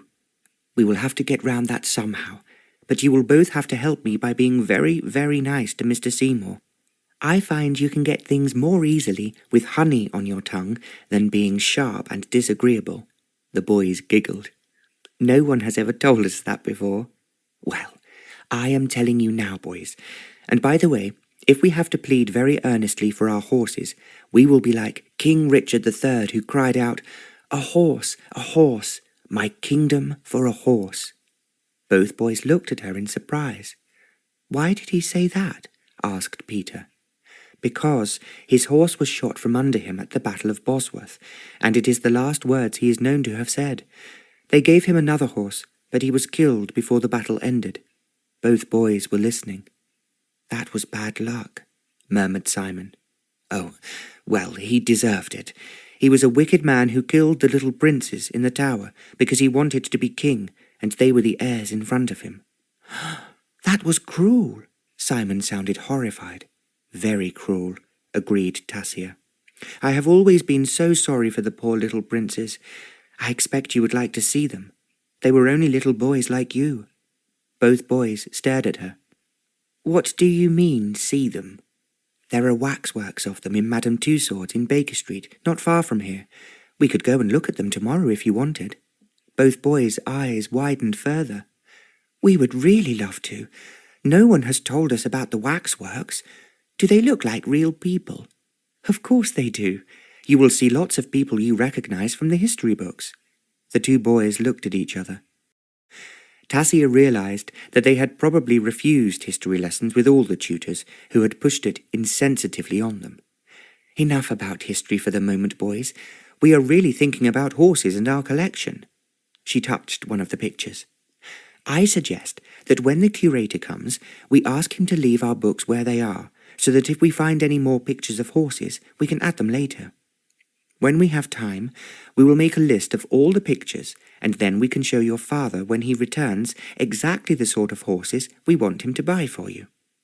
You will have to persuade him, but I'm sure that he will buy us a horse if we really want one," said Simon. "What is difficult is to find someone to ride with us," added Peter. "Papa said our tutor could do so, but as soon as Papa went abroad, both our tutors in the country refused, and Mr. Dawson will not let us ride alone or with one of the grooms. Well, I'll tell you what we'll do. We will be very nice to Mr. Seymour, and we will suggest that you ride with me, just in Regent's Park. We will not go into Hyde Park yet, as there are too many people. We can ride in Regent's Park, although it is much smaller." Tasia paused for a moment before suggesting, "Then, perhaps we could go up to Hampstead, where there are plenty of good places to ride, and no one to pay any attention to us." "That does sound smashing," enthused Peter. "But I would still like to see the waxworks, and the little princes the king killed." "We will go there tomorrow," Tasia promised, "and I hope there is a waxwork of King Richard. If not, I expect we can find a picture of him in one of these books." "Oh, he was so wicked," Simon proposed. "He ought to look ugly, as wicked people always have ugly faces." "It is very sensible of you to know that. What we must do is to pick out pictures of people and describe from their looks whether they were good or wicked like Richard III. "That will be fun," agreed Peter. Tasia looked at the clock. "Now, you must go and tidy yourselves for dinner. I'm going to ask if we can have dinner in the dining room, as now you are older, that is the place you should be." She knew the boys were listening to her wide-eyed. It had never occurred to them that they should have dinner downstairs. Tasia expected when their father was here they had luncheon with him, but they had always eaten a rather dull supper in what had once been the nursery. They walked back, leaving the library in a rather untidy state. Tasia thought with glee she was certainly upsetting the undoubtedly boring routine of the house, and she could understand that the staff thought children should be kept in the nursery and be seen and not heard. It was therefore not surprising that the two boys had been bored stiff On top of that, their tutors were more accustomed to teaching older children, and lessons were conventional and dull. Tasia went into her own bedroom. All her clothes had been unpacked and hung up in the wardrobe. She thought with a smile that her father would have called mischievous that today she had been educating Peter and Simon, and they had not even realized it. As well as the history lesson, she had also taught them a good deal about art, and hopefully piqued their interest in learning more. If I keep on being so subtle, she told herself, the Earl, when he does return, will be surprised, and the tutor who eventually takes my place should be very grateful. Then she recalled her own problems, and it seemed as if a sudden dark fog eclipsed the evening sun. What would her father say when he found out that she had gone? What would he do? She could not be certain what her departure would mean to him, and whether he would change his mind regarding her marriage. He had always been a most unpredictable man, and however angry it might make him, she was quite certain of one thing. She had no intention of returning to her home until she was quite sure that he would no longer try to force her to marry Lord Hazelbury. Chapter 4. The next day, they set off after breakfast to visit the waxworks at Madame Tussaud's. Tasia had asked Mr. Seymour for a carriage, telling him that they were not only going there, but might wish to go on somewhere else. "You will be coming back for lunch, I suppose, Miss Wick?" he inquired. "I certainly don't wish to pay to eat elsewhere." The boys were thrilled at going to the waxworks. On the way, Tasia remarked, "There is one special horse we ought to add to your collection, but I'm afraid it will be rather difficult to find." "Which one is that?" Peter asked her. "The horse owned by the Roman Emperor Caligula Caesar, who was born in AD 12. I expect you know what that means." The boys thought for a moment. Then Simon said, "I think AD means Anno Domini, and it comes after BC, or before Christ." Tasia clapped her hands.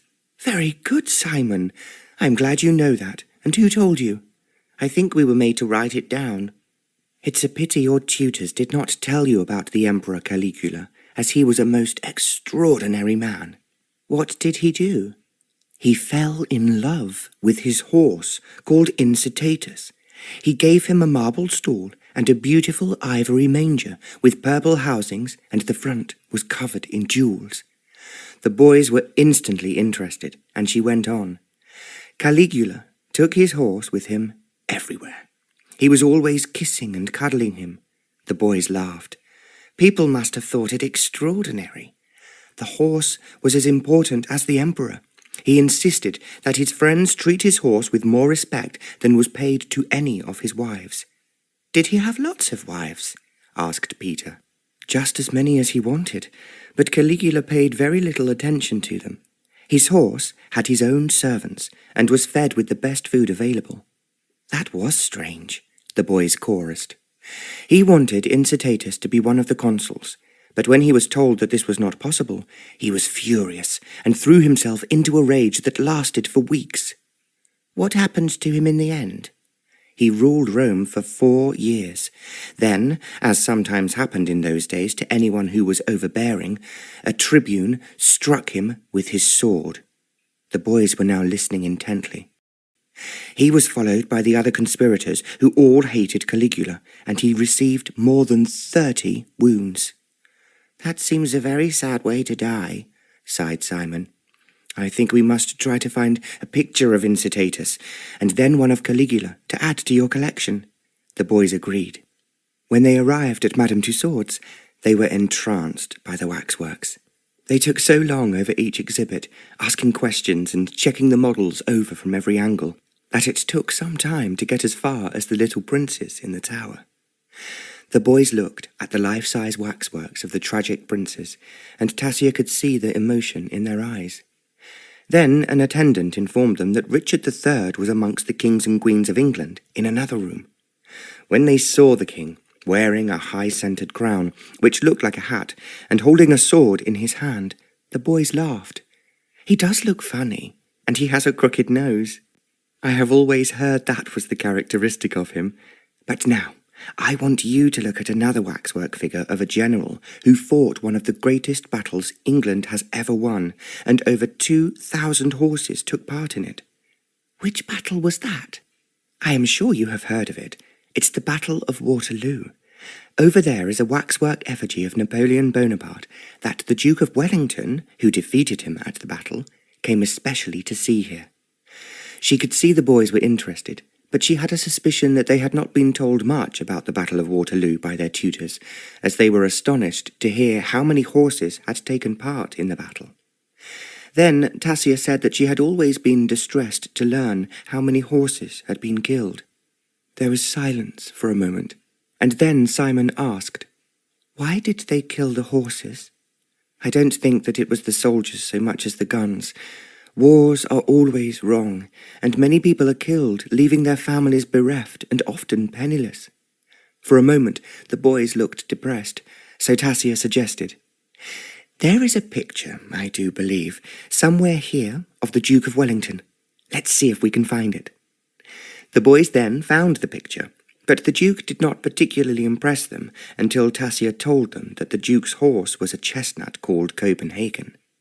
"What a funny name," commented Simon. "It was the name of another battle the Duke won. He was a most interesting and handsome man. I am sure that there will be some pictures of him in the library." "Will we find one of his horse?" "Let's try. I don't think we have a chestnut in our collection as yet." Then Tasia had another idea. "What I think we must do is to try to copy some of the horses and paint them in their right colours. We haven't got any paints." "That can easily be remedied." Tasia told the carriage to take them to a stationery shop where they found 2 splendid paint boxes. She also bought plenty of paintbrushes and paper, as well as boards on which they could pin their paintings. She added crayons, pencils, and rubbers that she doubted were in the house. The salesman began to make up the bill, and whilst he was doing so, Tasia handed her purse to Peter. "Make sure the bill is correct, Peter, and pay him. I just want to have a look round the other end of the shop, as there may be something else I need there." Before Peter could protest, she walked off, knowing that the 2 boys were staring at her purse. It was filled with quite a lot of small change, as well as several golden guineas. Tasia buried herself, looking for items she did not want, but keeping away from the cash desk. It was some time later when Peter came over to say, "We have paid for all we have bought, Miss Wick, and here is the bill and your purse." "Thank you very much, Peter. You are quite certain he has not cheated us?" "I don't think so. It took some time to add it up, and I'm sure it's correct." "That is very clever of you, and thank you so much for doing it for me." She took the purse, and they went outside. By now it was almost 1 o'clock, and they returned to the house. "Will you be wanting the carriage this afternoon, ma'am?" the coachman asked as they climbed out. Tasia thought for a moment. "I think, as it is such a lovely day, we might drive to Trafalgar Square." "I'll come round again at 2 o'clock, ma'am." Tasia thanked him. Inside the house, the boys asked, "Why are we going to Trafalgar Square?" "There is something I want you to see there, which is directly connected with the Duke of Wellington. But I bet you cannot guess who we will see in the square, or why he is there."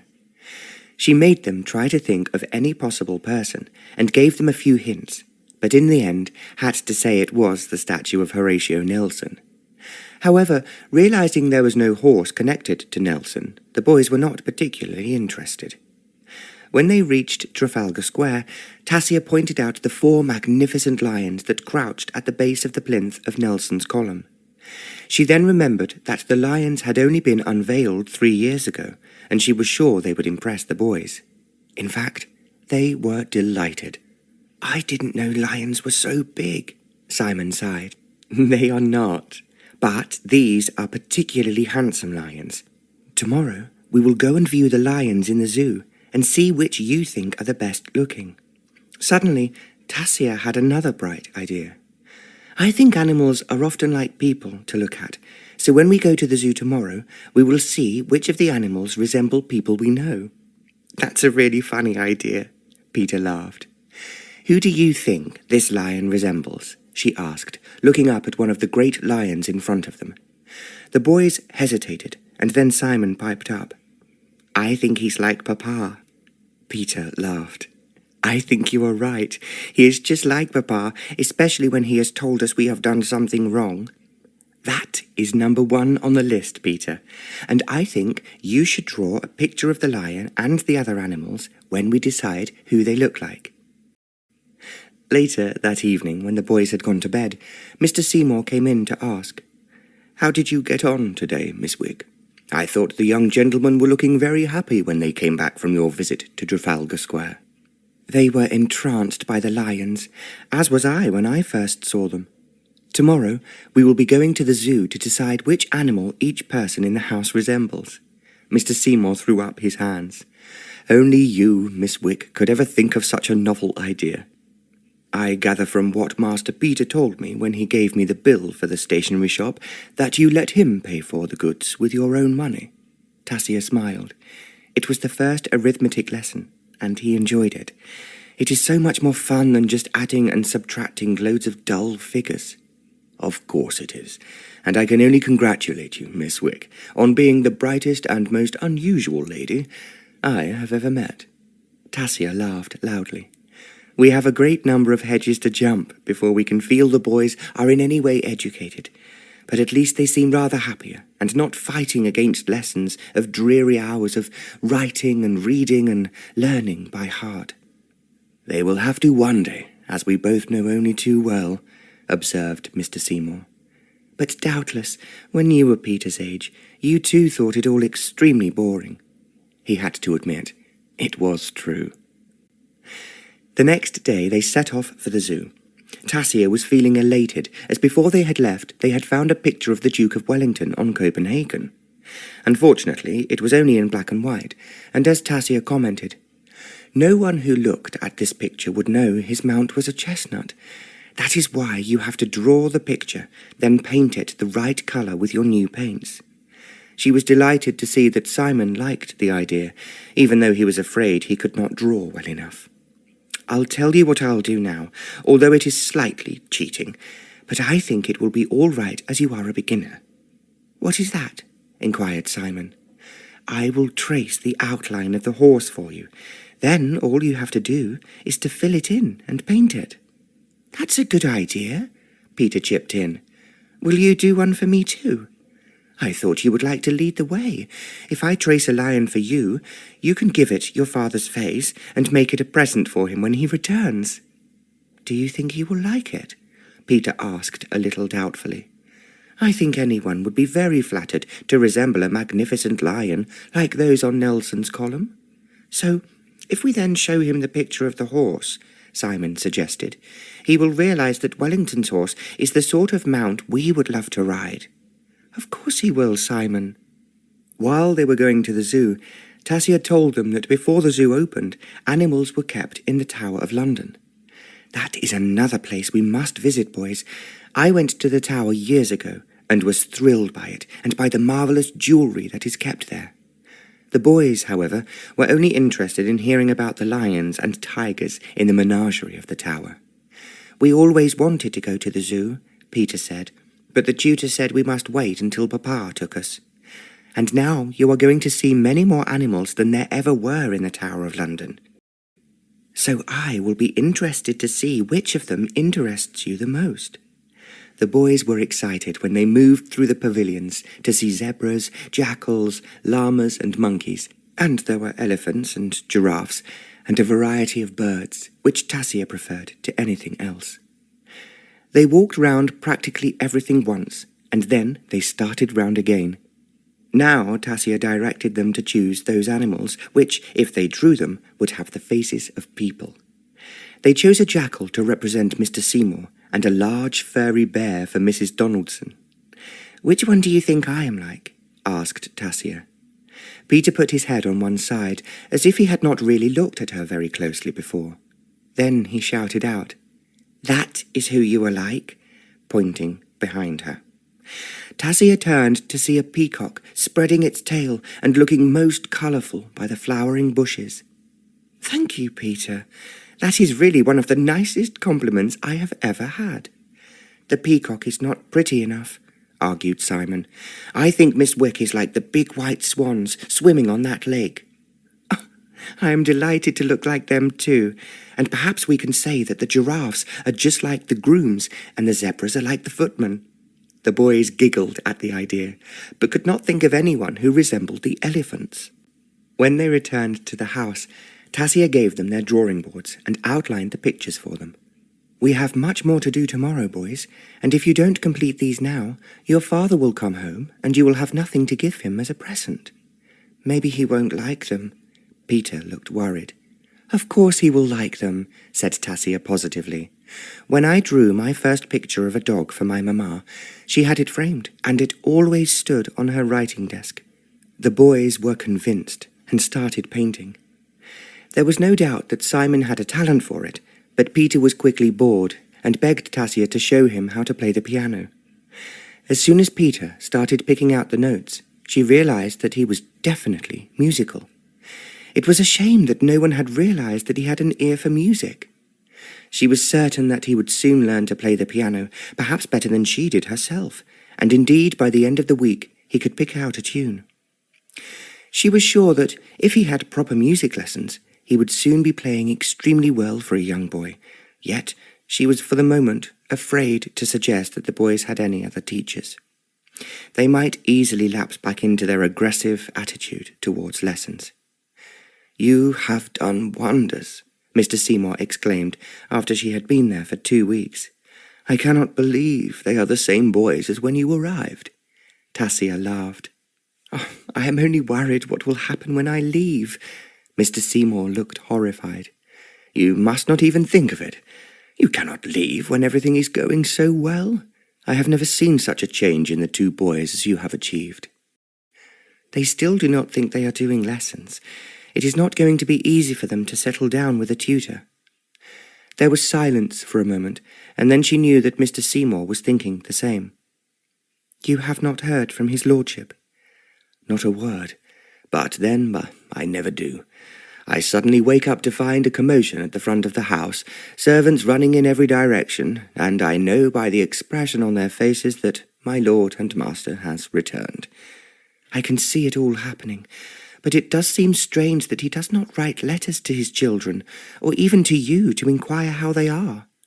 There was another silence before he added, "His lordship is a gentleman who feels deeply. He has never got over the way his wife left him, and in some ways it has changed his nature completely." "I guessed," reflected Tasia, "although no one told me that his wife ran away with someone else." "I can see no reason why you should not know the truth, Miss Wick. What happened was that his lordship's father, who was most dictatorial, forced him into marriage before he was 21. It was to a young woman who came from a most distinguished family. He thought she would make his son an excellent wife, as she was the same age. Apparently, her father was very afraid of her being snapped up by a fortune hunter or someone he disapproved of, and the 2 fathers then just forced their children up the aisle, with disastrous results." "What happened exactly?" "His lordship was never in love with his wife, and after they were married, he neglected her for his sport. He enjoyed shooting and fishing, riding, while she was never keen on any of those activities." "So they had little or nothing in common?" "His lordship always spent much of his time in the country, while his wife preferred to be in London. Finally, when he came back after a shoot on his estate, he found she had left." "Alone?" inquired Tasia. Mr. Seymour shook his head. "No. Apparently she had been in love with a young man since her teens, but her father would not consider him as suitable. She therefore felt if she could not marry the man she loved, it did not matter whose name she bore." "I can quite understand her." "Anyway, the young man in question then inherited a large fortune unexpectedly, and without any warning her ladyship left England, merely leaving a note telling her husband, his lordship, that she would never return." "It must have been a terrible shock to his pride." "It was indeed, Miss Wick. But sadly his father was dying, and he went back to the country to spend the last weeks of his father's life with him." "So he lost his father and his wife together?" I think losing his wife was somewhat of a relief. They had nothing in common, and so when she was killed 2 years later in an accident, it seemed to me as if his lordship was free of the chains that had bound him, and he felt that his life was starting over again. Perhaps he will now marry someone he really loves, and live happily ever after, sighed Tasia. I am afraid not. Because of the way his wife behaved, he has a positive antipathy to women. He has said over and over again to his friends, and even to me, that he will never marry again. That's such a pity where the boys are concerned. I agree with you. But when his lordship makes up his mind about anything, I can promise you that there is no chance of persuading him to change it. I am afraid it will shake him to find that a woman has succeeded with his sons, where 3 men have failed. You must admit that the boys are quite different now. For the last 3 days, Peter has been reading a book he found on the campaigns of the Duke of Wellington. Mr. Seymour smiled. That is your doing, Miss Wick. They have both sworn never to read a book again before you arrived. He became interested in the book after I told them all about the Battle of Waterloo and the number of horses involved. Then, of course, I told them how the poor horses had suffered in the retreat from Moscow. Horses, horses, Mr. Seymour explained. But I have to acknowledge, Miss Wick, that I never imagined it would be possible to make 2 boys who were so against any learning as keen as you have now made them. They are adding every day to the exhibition they are assembling in the library. Mr. Seymour laughed. The curator almost had a major stroke at seeing his precious books lying all over the place. He was terrified in case the boys had damaged one of them. They are quite safe. It is far more important for us to worry about Peter and Simon than about books. At the same time, they are serving a great purpose. I do agree, and I had no idea they had so many pictures in them. As I said to Mrs. Donaldson last night, there is enough fuss about horses in this house for us to put on a horse show all of our own. Tasia clapped her hands together. You are right, Mr. Seymour. That is exactly what we will do when we go to the country. She paused for a moment and then added, That is, if his lordship allows us. But surely he will understand. If we can have a horse show for the locals, with the boys helping in the organisation, then they would be in their element. I don't know what his lordship would. It would be new and exciting, Tasia interrupted, and the boys would be thrilled at the prospect. Mr. Seymour gave a cry of protest. You are going too fast, Miss Wick. It would be a mistake to raise the young gentleman's hopes. I am quite certain that his lordship will not want anything of the sort to happen at Linsdale Court. Tasia sighed.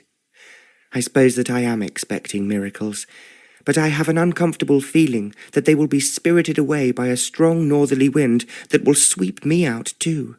No, no, he cried. I cannot allow that. Tasia realized, even though he sounded so positive, that Mr. Seymour had no real power. Everything depended on the Earl himself. Monsieur de Galais, the Prefet of Marseille, was thanking the Earl of Linsdale profusely.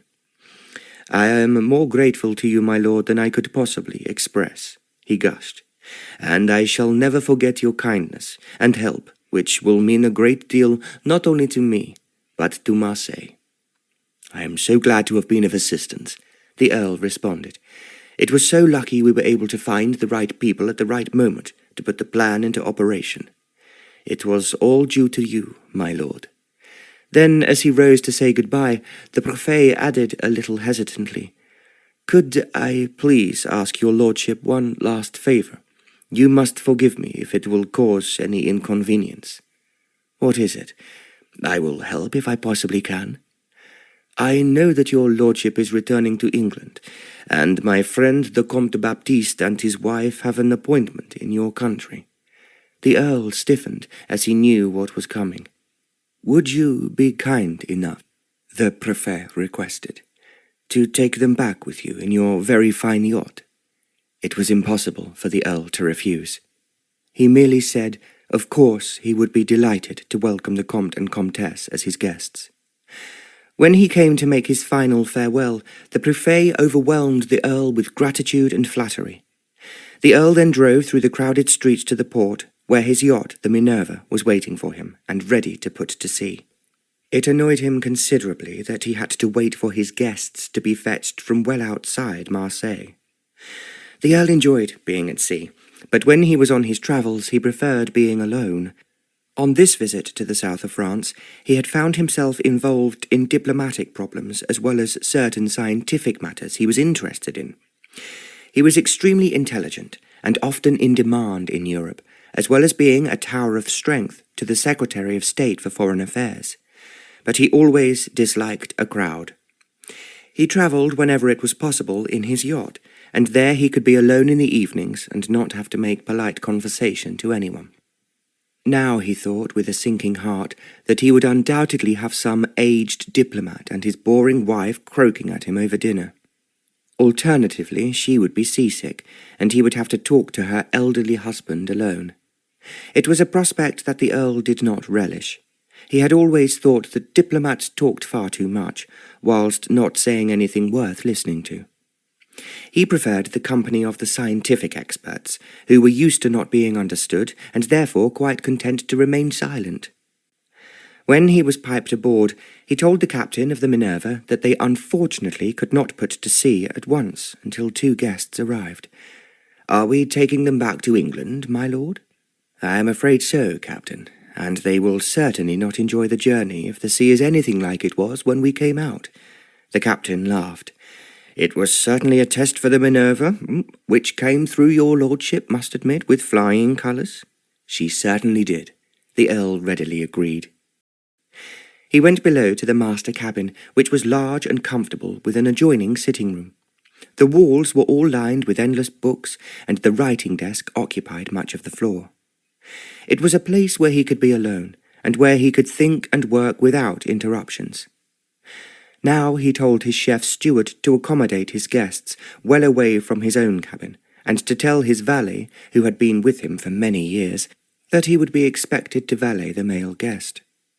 He went into his sitting room and closed the door, and then sat down to make notes of all that he had learned during his visit to France. He knew that they would be of great interest to the Prime Minister, as well as the Secretary of State for Foreign Affairs, as soon as he returned to London.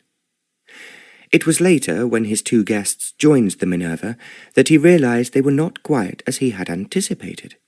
The Comte was even older than he had expected. He had to be helped on board as he was having trouble with his legs. He brought his valet with him, who was apparently an experienced masseur, and he was treating his master's infirmities. But the Comtesse certainly was a surprise.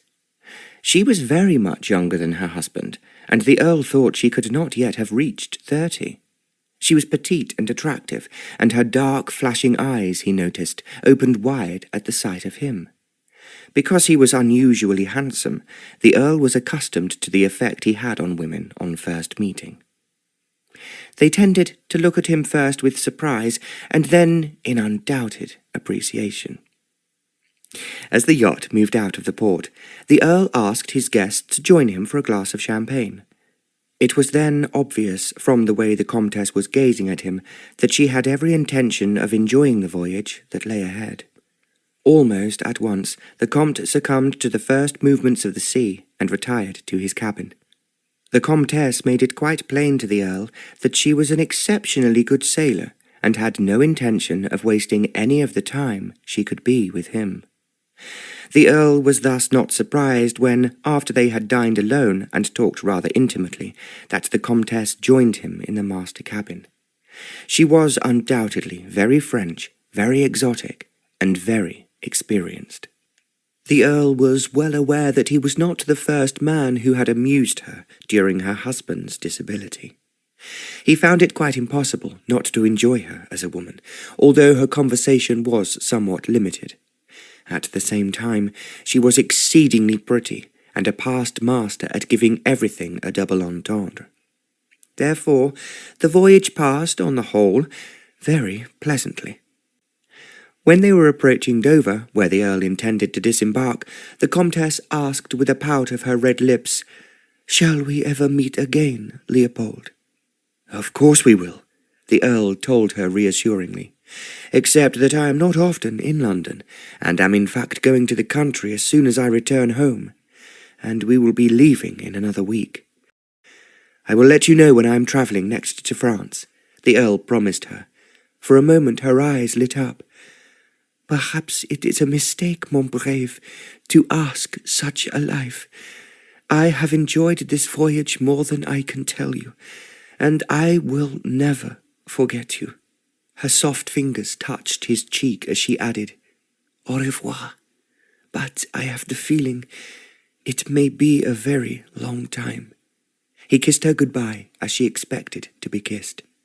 Then, as they berthed at Dover, they said a formal farewell, as her husband was helped down the gangway. When the couple finally disappeared into a carriage, the Earl gave a sigh of relief. "Well," he murmured to the captain, "that is the end of another voyage." "Aye, aye, my lord." However, he spoke too soon. To his astonishment, while he was still sitting in the saloon, having decided to take a later train to London, the Comtesse reappeared. Thinking that she must have forgotten something, he rose to his feet. She swept into the saloon looking a little flustered, but still most attractive. The Earl was aware once again of her strong and seductive scent that had been with him the previous nights. "I am asking for your help once again, mon brave." She was talking to him in perfect English, with only a slight accent. "We found a message saying my husband has to be in London tomorrow, and we have no comfortable means of transport. Would you be kind enough to let us come in your special coach? I understand it is attached to the train leaving here in 2 hours' time." "You are right, yes, and most undoubtedly your husband would find it uncomfortable in what perhaps will be a most overcrowded train," he responded. "That is exactly what I thought," she agreed. "You are so kind, and I knew that you would not refuse us." There was nothing the Earl could do but take them into his private coach, which was always attached to any train he was travelling in.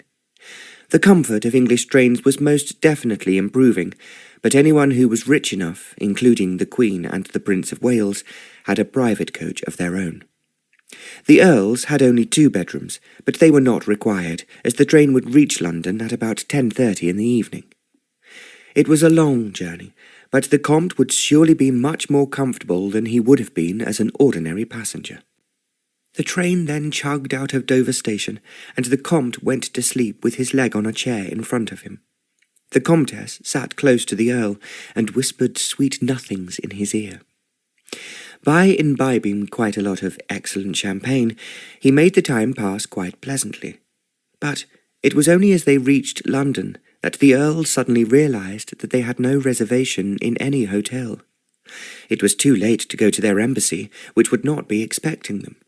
So there was nothing he could do but invite them to stay for the night in his house in Regent's Park, where he knew there was a whole suite of staterooms empty. He had already sent an express telegram to his secretary, Mr. Seymour, informing him that he expected to be home on Tuesday the 17th, hopefully in time for dinner, but warning him that bad weather might delay his return. He knew that Mr. Seymour would be waiting for him no matter what time he finally arrived. Mr. Seymour was used to the odd hours his master kept, and sensible enough to check the weather forecast for any storms that could cause delay. The Earl supposed that, as it was a long time since there had been any guests in the house, there would be no difficulty in opening up 2 bedrooms for the Comte and Comtesse. Because the Earl was accustomed to having the best of everything, causing inconvenience to his household did not bother him. His finest carriage was waiting at the station, and although he was only 2 hours later than he had expected to be, he noticed that the coachman stifled a yawn. The Comtesse's luggage and her husband's valet travelled in another carriage. The Earl had already learned aboard the Minerva that the Comtesse's ladymaid was waiting for her in London. She had therefore not bothered to bring one aboard the yacht for her. "Marie is invariably seasick from the moment she steps on board until the moment we reach terra firma," she had said. "I therefore always send her ahead of me, and my husband's valet looks after me as best he can."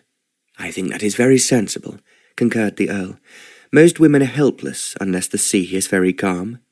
Except me, the Comtesse replied flirtatiously. Yes, except you. She looked up at him with an expression in her eyes which he knew only too well, but he told himself he should be grateful. After all, he might have felt lonely on the voyage. He would be deluding himself if he had thought it had been anything more than an amusing affaire de cour. Chapter 5. Tasia learned that the Earl was expected to return in time for dinner, so she told Mr. Seymour that the boys had to wear proper evening clothes. Do you really think it's necessary, Miss Wick? I think it is so important for them to realize that if they are going to dine with their father, it is a very special occasion. Just as he will change, they must do the same. Mr. Seymour did not argue. He merely directed her to a shop in Regent Street where she could fit out the boys. They looked extremely smart in their long trousers and white shirts, and she insisted on double cuffs so that they were wearing cufflinks for the first time. As they dressed before dinner, she begged them to grease their hair and to make sure their hands were clean. They had had a bath every day, but there were usually ink marks on Peter's fingers and paint marks on Simon's. They both had their presents ready for their father. At 8 o'clock, they started to look expectantly at the door. They were in the drawing room that had been made most attractive. There were vases of flowers everywhere that Tasia had urged Mrs. Donaldson to buy. When his lordship is in residence, he usually has them sent up from the country, she had muttered. I heard that, but now there is no time to bring them from there, and I am sure he will think that the room looks bare without flowers. Tasia put on one of her prettiest dresses and waited patiently with the boys. She knew, however, that she could not have dinner with them unless the Earl invited her to do so.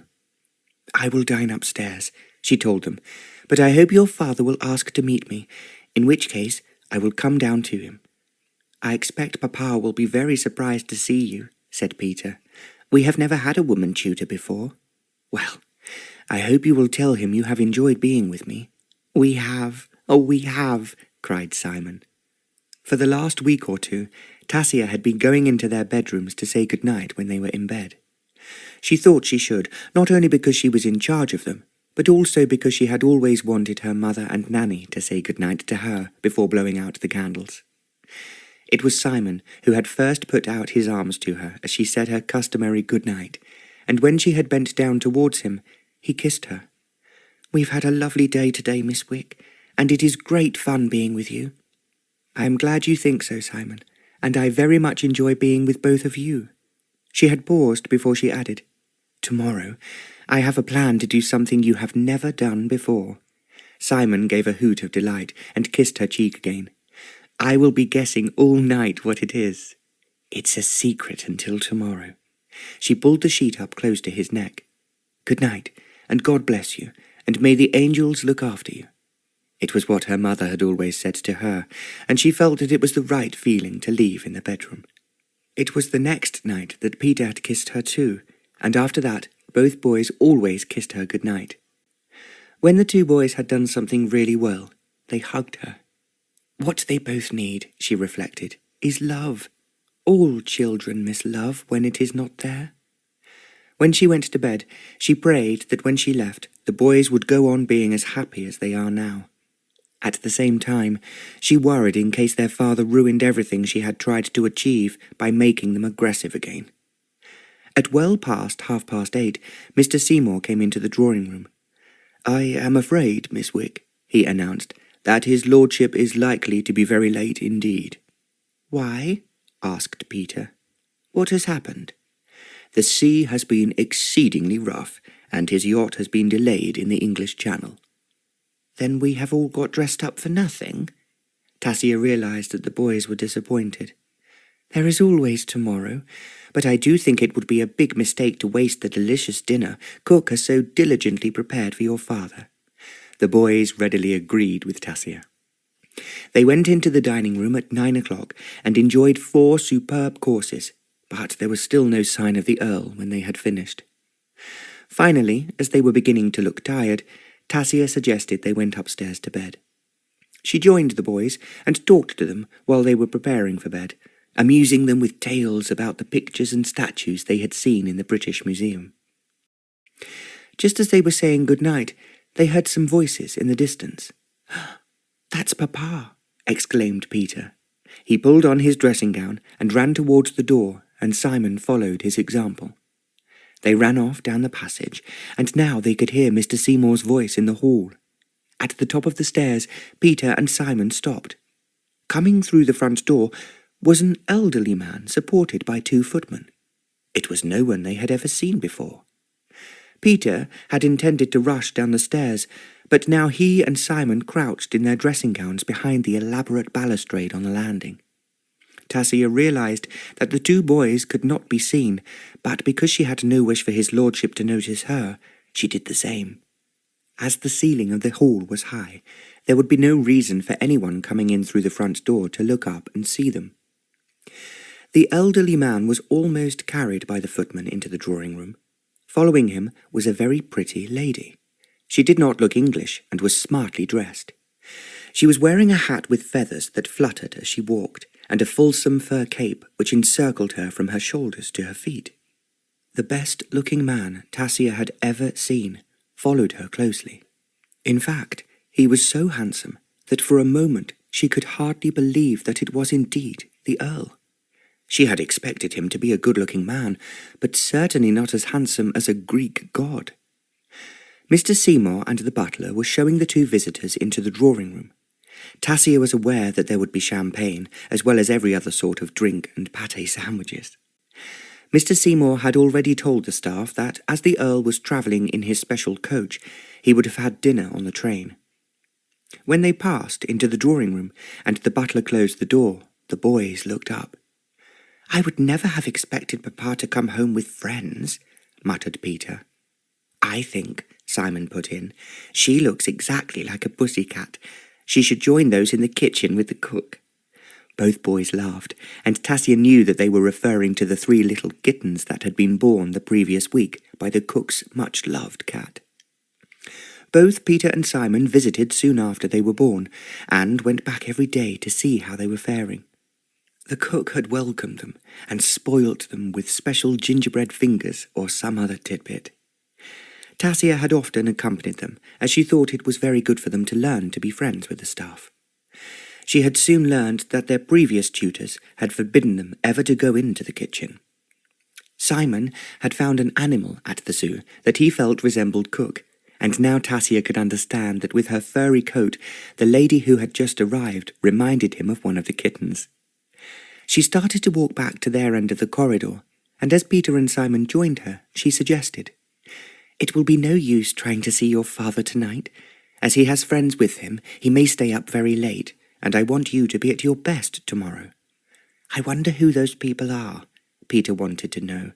"I have never seen them before."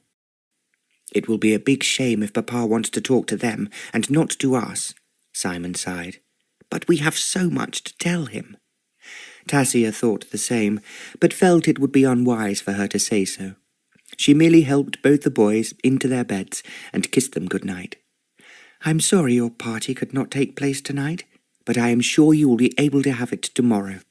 "Not if those 2 people are there with Papa," Peter grumbled. "Perhaps they are only staying for one night," Tasia suggested cheerfully. She said her usual farewells and blessings, and then she blew out the lights and waved to them from the front door. As she reached her own room, she was thinking how annoying it was that the boys should be so disappointed. She had reckoned it would be a delightful surprise for the Earl to find the boys looking so smartly dressed, and with presents for them they had made themselves. It had never occurred to her that the Earl would not be alone, nor had Mr. Seymour indicated that there was any likelihood of guests. In her room, she realized it was still comparatively early for her to go to sleep. She had found that it was more comfortable to read a book in bed than in the sitting room. She put on one of her prettiest nightgowns and was about to climb into bed when she heard voices. She realized that someone was coming up the stairs, and she guessed it would be the old gentleman. She could hear that when he and those helping him reached the top of the staircase, they turned right towards the state bedrooms. Then there was silence, so Tasia opened her book and started to read. Downstairs, the Comtesse was saying to the Earl, "Your house is entrancing, Leopold, and you must show me all of it tomorrow." Because the Earl had no wish for his guests to stay longer than one night, he responded quickly, "I expect to be leaving for the country fairly early tomorrow. There will be so much for me to see to on my estate, as I have been away for so long." The Comtesse gave a little cry. "Oh, but mon cher, when shall I see you again?" "Oh, I will be coming up and down frequently from the country, and of course we will meet." She looked at him from under her dark eyelashes. "You know I want more than that." She put out her hand towards him as she spoke, and the Earl kissed it. "You have been so adorable, but now we must go back to our normal lives, and I am inevitably a busy man." The Comtesse pouted her beautiful lips, but as he walked to the door, she knew there was nothing she could say. "We have had a long journey," remarked the Earl, "and I am sure you are as tired as I am. Let me show you the way upstairs." It was impossible for her to protest. There were 2 footmen in the hall with the butler awaiting instructions. "I will have breakfast," the Earl told the butler, "at 8:30.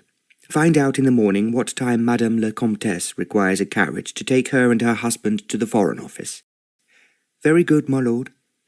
The Comtesse was walking slowly up the stairs as the Earl joined her, and when they reached the landing, Mrs. Donaldson was waiting patiently at the door of the Rose Room, where the most distinguished female guests were always accommodated. "This is my housekeeper," he said as they reached Mrs. Donaldson. "I am quite certain that she will find you everything you need, and you will spend a very comfortable night." "You are most kind," the Comtesse murmured, and quietly added in French, "but I will undoubtedly be very lonely in a strange room." The Earl did not respond as she hoped. He merely bowed to her in the French fashion, and then walked towards his own room. The Comtesse pressed her lips together tightly, and then forced herself to reply pleasantly to the questions that Mrs. Donaldson was asking her. In her bed, Tasia had almost finished the book she had brought upstairs from the library.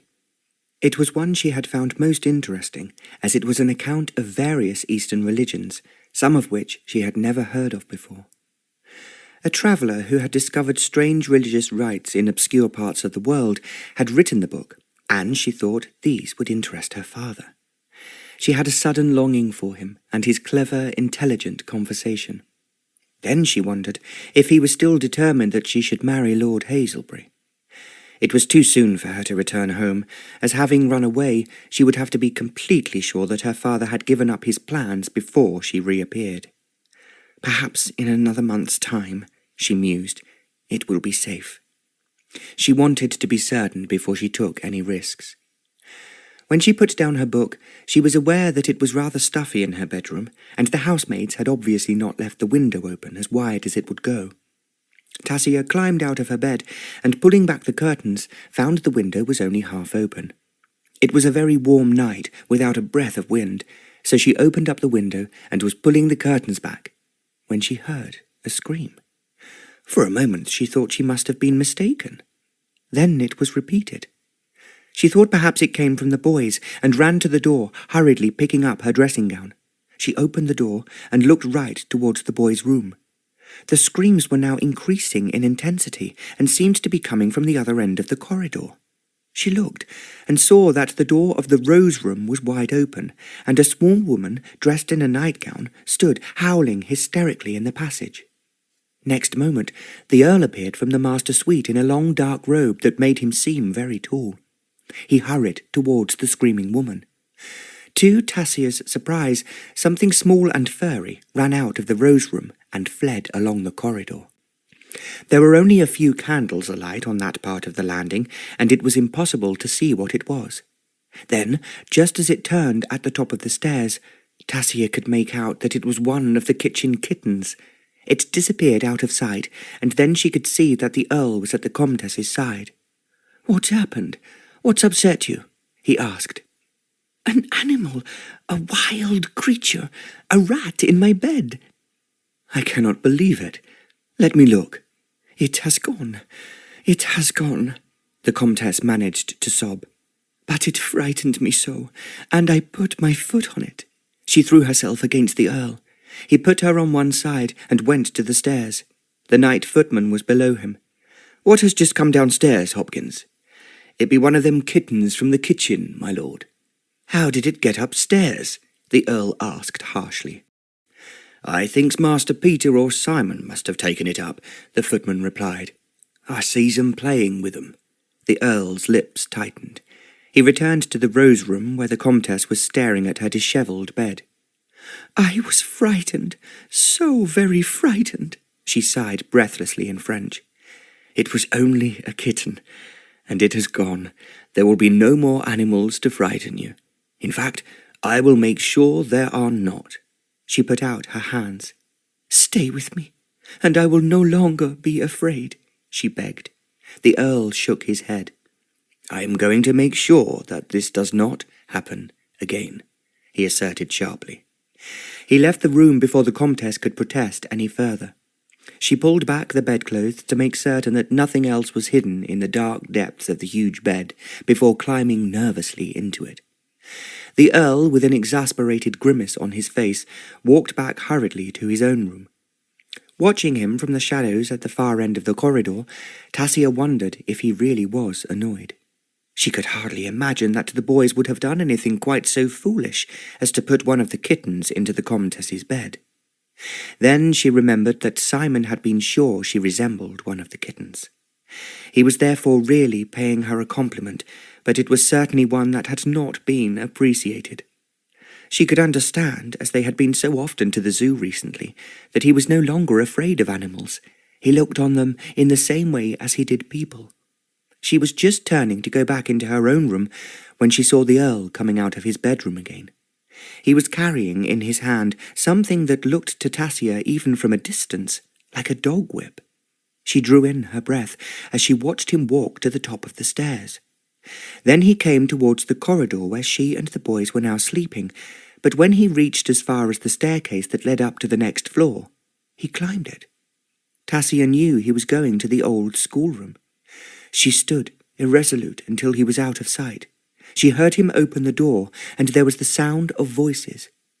It was only then that she recalled what Mrs. Donaldson had told her a week or so ago, that she was now using the old schoolroom for the young housemaids.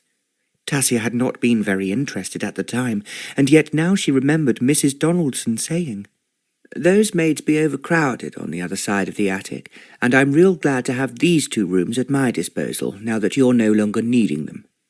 Of course, no one had, at the time, told the Earl about the alterations. Tasia heard a door closing sharply. Whoever was sleeping in what had been Peter's and Simon's room would have told him they had been moved to the floor below. Instinctively, as if she knew exactly what was about to happen, Tasia ran first into her own room. The boudoir was lit only by the moonlight coming through the sides of the curtains. She swept through it and into the room where the 2 boys slept to find them both fast asleep. She then moved towards the door leading onto the passage, feeling her way so as not to fall over anything. She turned the key in the lock, and then she slipped into the sitting room. Again she locked the door, and next she returned to her own bedroom. She had been so quick that the Earl, coming slowly down the other staircase, had only just reached the bottom. She hoped and prayed that he would go back to his own room, but as she expected, he turned left. As he reached her lighted doorway, he stopped. Tasia walking resolutely towards the Earl. "Good evening, my lord. I think perhaps you were looking for your sons?" The Earl stared at her. Her golden hair was perfectly haloed by the light of the candles behind her. She was, he thought, extremely pretty, but unexpected in his own house. "Who are you?" he demanded curtly. "I am the new tutor to Peter and Simon." "The tutor?" he exclaimed. "Are you joking?" "No, I am definitely their tutor, my lord. Whilst you were away, 3 tutors walked out, refusing to try any more to teach them. As there was no other man available, I took their place." The Earl drew in his breath. "Then all I can say," he snarled, "is that you have done your job exceedingly badly. Now, as my sons have insulted my guest, I intend to punish them."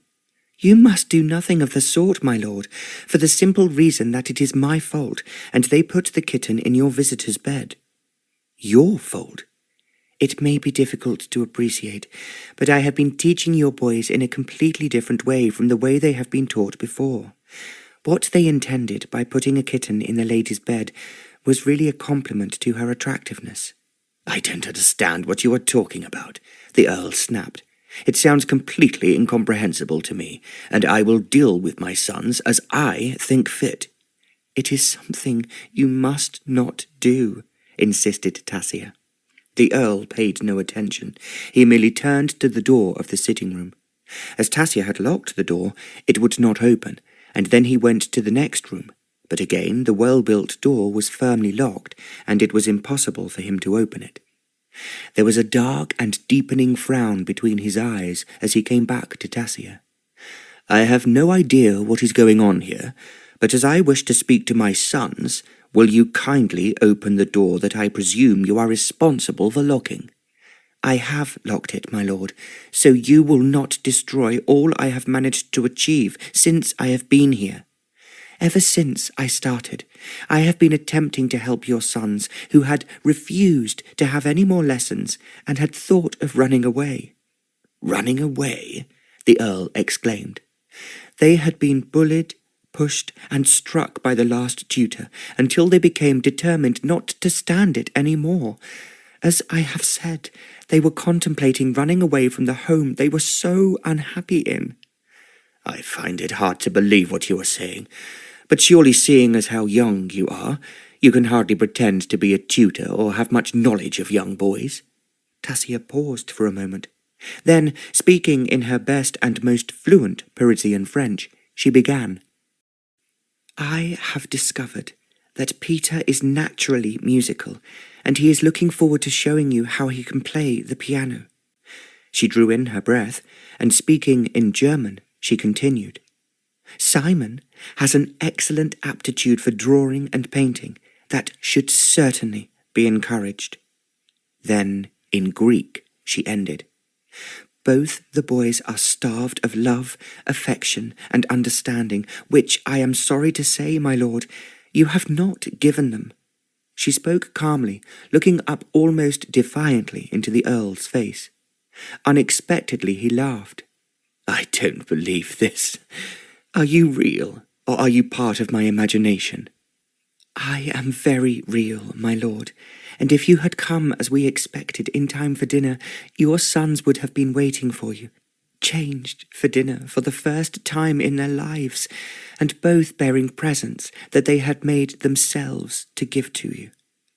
She still spoke accusingly, but the Earl, as if he was mesmerized by what was occurring, responded in an almost conciliatory tone. I apologize if I insulted your ability to be a tutor, but I was doing what I thought was best for my sons, and what can be better than a good education? Nothing.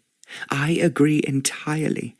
However, when a child is young, it all depends on the way he is taught and how well the person teaching him responds to his feelings and abilities. I suppose there I have to agree with you, but I did believe that the man I engaged before I left had every possible qualification I required for my sons. They are too young to comprehend what he was talking about. He bored them to the point where they went on strike and refused to take any more lessons, she replied hotly. Then what have you been giving them? The Earl asked, as if he thought he must score a point somewhere. I have taught them to think for themselves and discover ways to learn in an indirect manner that are both interesting and amusing. I am afraid I find all this very bewildering, the Earl remarked, but indeed I am prepared to listen to what you are telling me. I might even consider that your method of teaching is better than the traditional one. He was speaking somewhat sarcastically. You must, my lord, judge for yourself, but I do beg of you, because it concerns the future of your sons, not to criticize, and certainly not to humiliate them by treating them as if they were just naughty children. She made a gesture with her hands at the rooms on her right as she added, I moved them down here so that they will think of themselves as gentlemen and as significant in the world as you are. It is ridiculous for them to be shut up in what was a nursery and will always be, in their minds, part of their early childhood.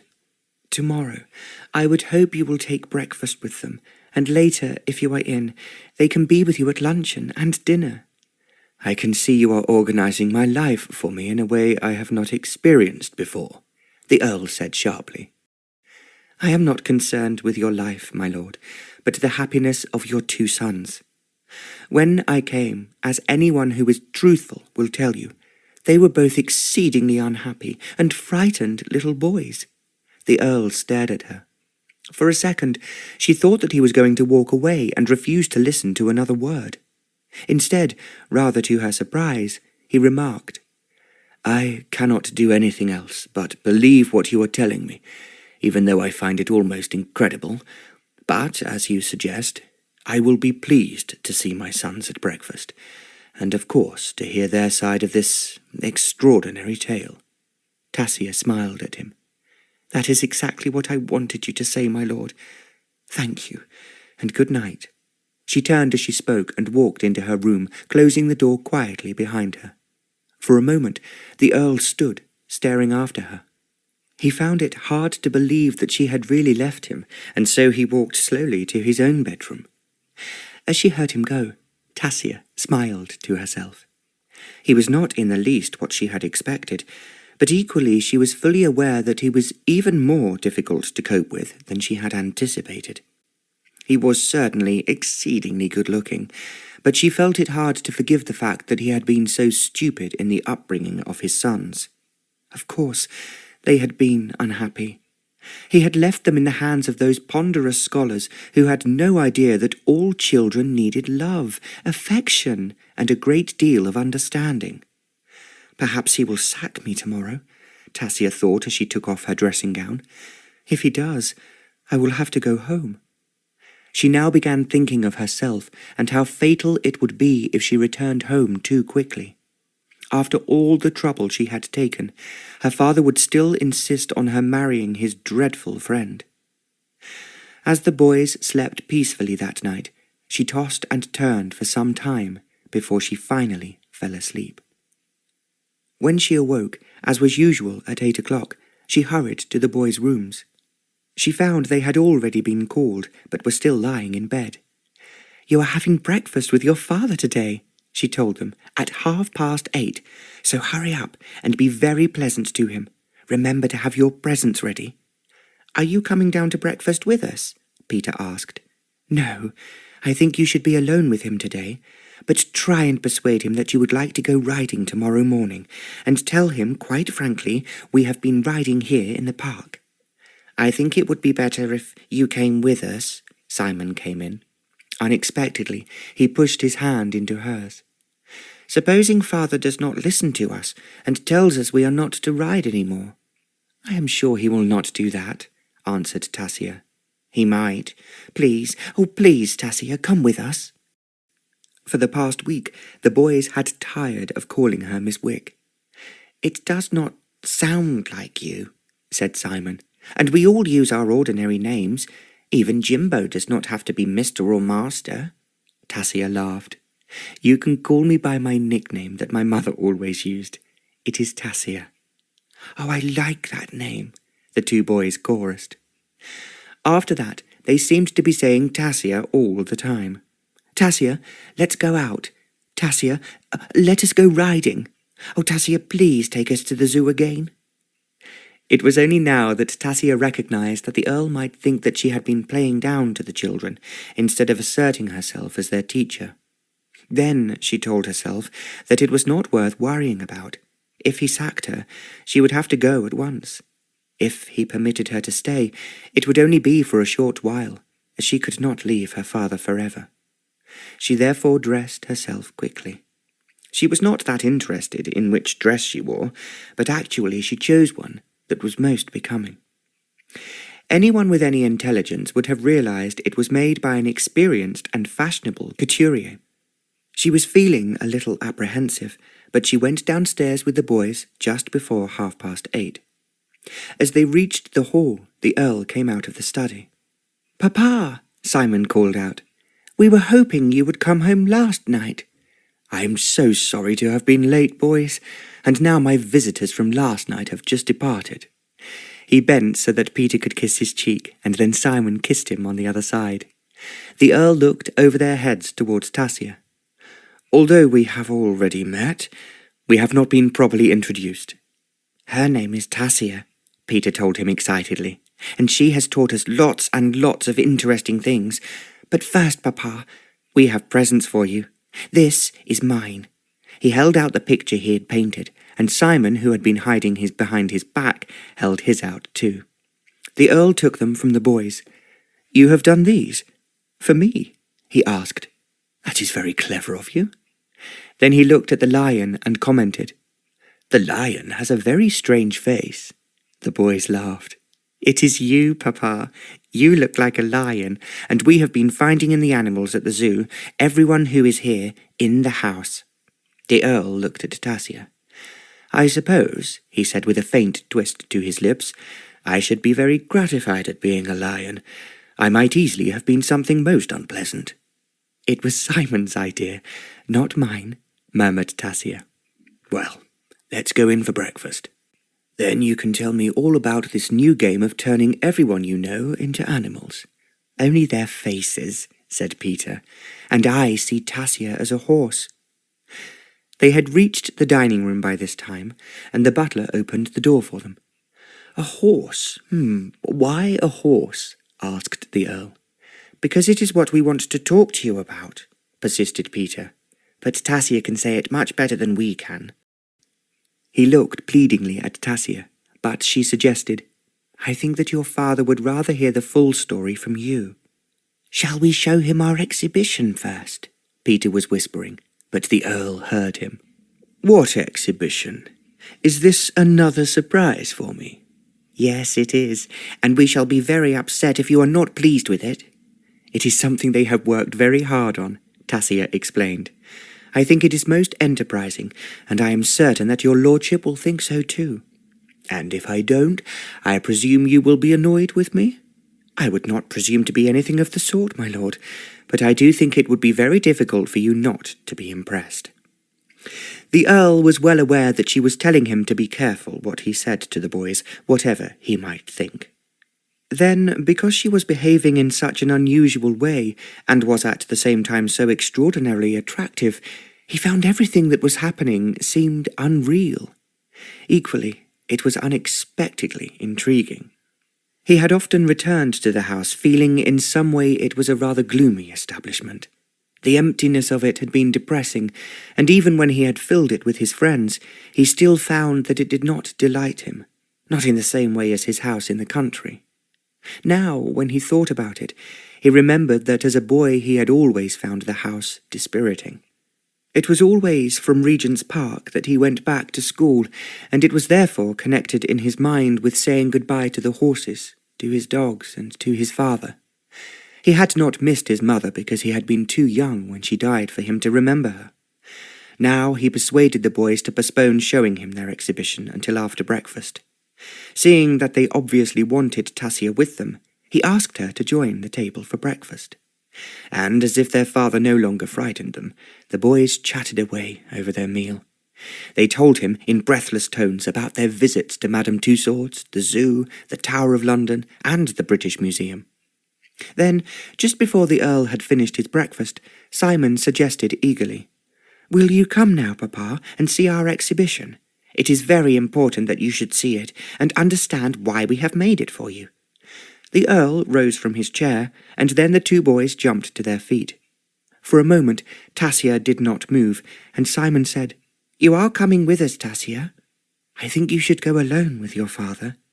"Oh no, of course not." The Earl came in before the boys could speak. "I gather you inspired this exhibition, and therefore you must accept my congratulations, or hear my condemnation." "Very well, my lord, and of course, if it is the latter, I must take the brunt of your criticism." The Earl smiled as if he fully understood that she was telling him not to blame the boys for anything. He thought to himself, as he walked on with Peter and Simon on either side of him, that it was strange how he could read Tasia's thoughts. When he woke up this morning, he had thought he must have dreamt what had happened last night. Yet when his valet came to dress him, he had said, "They're all of them waiting to hear, my lord, what you think about the new tutor. Mrs. Donaldson was saying her has worked wonders with the young gentleman, and the cooks were all praising her up to the skies. They all think she'd get a surprise when you sees her." The Earl did not say he had seen her already.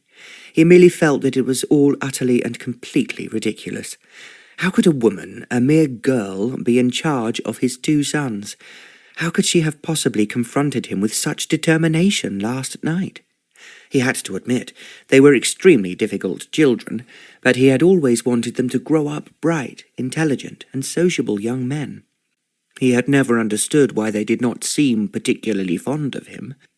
Whenever he had corrected them, he had known, although he did not wish to admit it, that they more or less disliked him. As they were jumping alongside beside him, Simon slipped his hand into his. "We will be disappointed, Papa, if you don't like our exhibition." "I'm looking forward to seeing it, Simon." Peter ran ahead to open the library door. Tasia had spent several hours there yesterday. She had arranged the books, open at the pictures of horses, on and around the sofa and by the mantelpiece. There were pictures of horses by the finest artists in the world, as well as some odd pictures and postcards they had picked up when out shopping. It was not surprising that the Earl stood inside the door of the library and stared at what was awaiting him. "Horses!" he exclaimed. "I never knew that I had so many." "But these are in the house, Papa," said Peter, "and what we want are horses in the stables." The Earl was silent for a moment before inquiring, "Are you asking me to buy you horses to ride?" As he spoke, he saw the expression in Tasia's eyes, and realized that she was surprised and delighted that he understood exactly why the exhibition had been set out. Yes, of course we are," cried Simon. "Oh, please, Papa, we want horses of our own, and can they be as big as the Duke of Wellington's?" "It was not the Duke of Wellington," added Tasia, "who made us dream up this exhibition. Tell your father why we started." "It was all because Richard III called out, 'A horse, my kingdom for a horse,'" explained Simon. "We went to Madame Tussauds," Peter chipped in, "and saw the little princes in the tower who the wicked king killed." "So, that was your first history lesson, boys? Well, I must say that is the finest collection of the finest horses I have ever seen, and I doubt if I will be able to equal it." "But do say you will try, Papa," Peter begged, and Simon looked up at him pleadingly. "I do want a horse all of my own, but I will not kiss and cuddle it as much as Caligula did." The Earl chuckled and looked across at Tasia. "All right, you win," he exclaimed. "I now realize my sons are remarkably learned historians where it concerns their own desires." Chapter 6. Tasia was completely entranced by the Earl's house in the country when she first spied it. They had driven down in 2 open chaises, the Earl driving one with the boys, and Tasia had travelled in the other. She had longed to say that she would like to drive it herself, but thought it would be embarrassing if the Earl refused to allow her to do so. She was quite happy sitting with Jimbo on her knee and gazing at the countryside, thinking how much she preferred the endless shades of green to London. When they arrived at Linsdale Court, Tasia thought it was even more impressive than she had expected. It was Elizabethan, with many additions made over the years by great architects, and she mused as they drove up that she had never seen a more beautiful house. The boys were thrilled to be in the country, and they wanted to go immediately to the stables to see the horses. It was not until they were all having dinner together, the Earl had asked Tasia to be with them, that he had stated, "I went out and bought something yesterday before we left London, which I am told has just arrived here, but you will not be able to see it until tomorrow morning." The boys looked at him questioningly. "I will give you a hint. Have you any idea who Sir Stephen Henlow is?" There was silence, and then Tasia asked, "May I answer that question, my lord?" "Of course, Miss Tasia, But I am only surprised that you have not told my sons about him already." Tasia laughed. "There has not been time, my lord.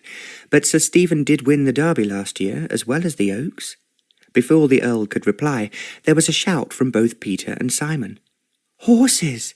You have bought us horses, Papa!" "That is what you asked me to do, and I am telling you they are the finest specimens I have ever seen. You can each choose your own horse, but I warn you, it is going to be a difficult choice." The boys were so excited that they could hardly sit still in their chairs. "A horse of my own," Simon cried. "Can I give him any name I want?" "Of course you can. He has been named already by his previous owner, but naturally, if you think of a better name, you can give it to him." Later, as Tasia managed to change the conversation from horses, she realized how delighted the boys were. By some skillful questioning that did not sound too inquisitive, she discovered what the Earl had been doing while he was abroad. To her, it was as exciting as the endless talk about horses had been to the boys. British experts had invented submarine telegraph cables, and they had started to lay a particularly deep one to link up the widespread empire. It was a marvellous invention, and was just what the empire depended on for its intelligence and central control. Her father had told her that there had been difficulties with the Russians, not only because they spied on British messages, but also because they made the price for the overland cables over their territory extremely high. She learnt from the Earl that a new submarine cable had just been laid running via Gibraltar, Malta, Alexandria, Suez, and Aden, all British or friendly to Britain, to Bombay.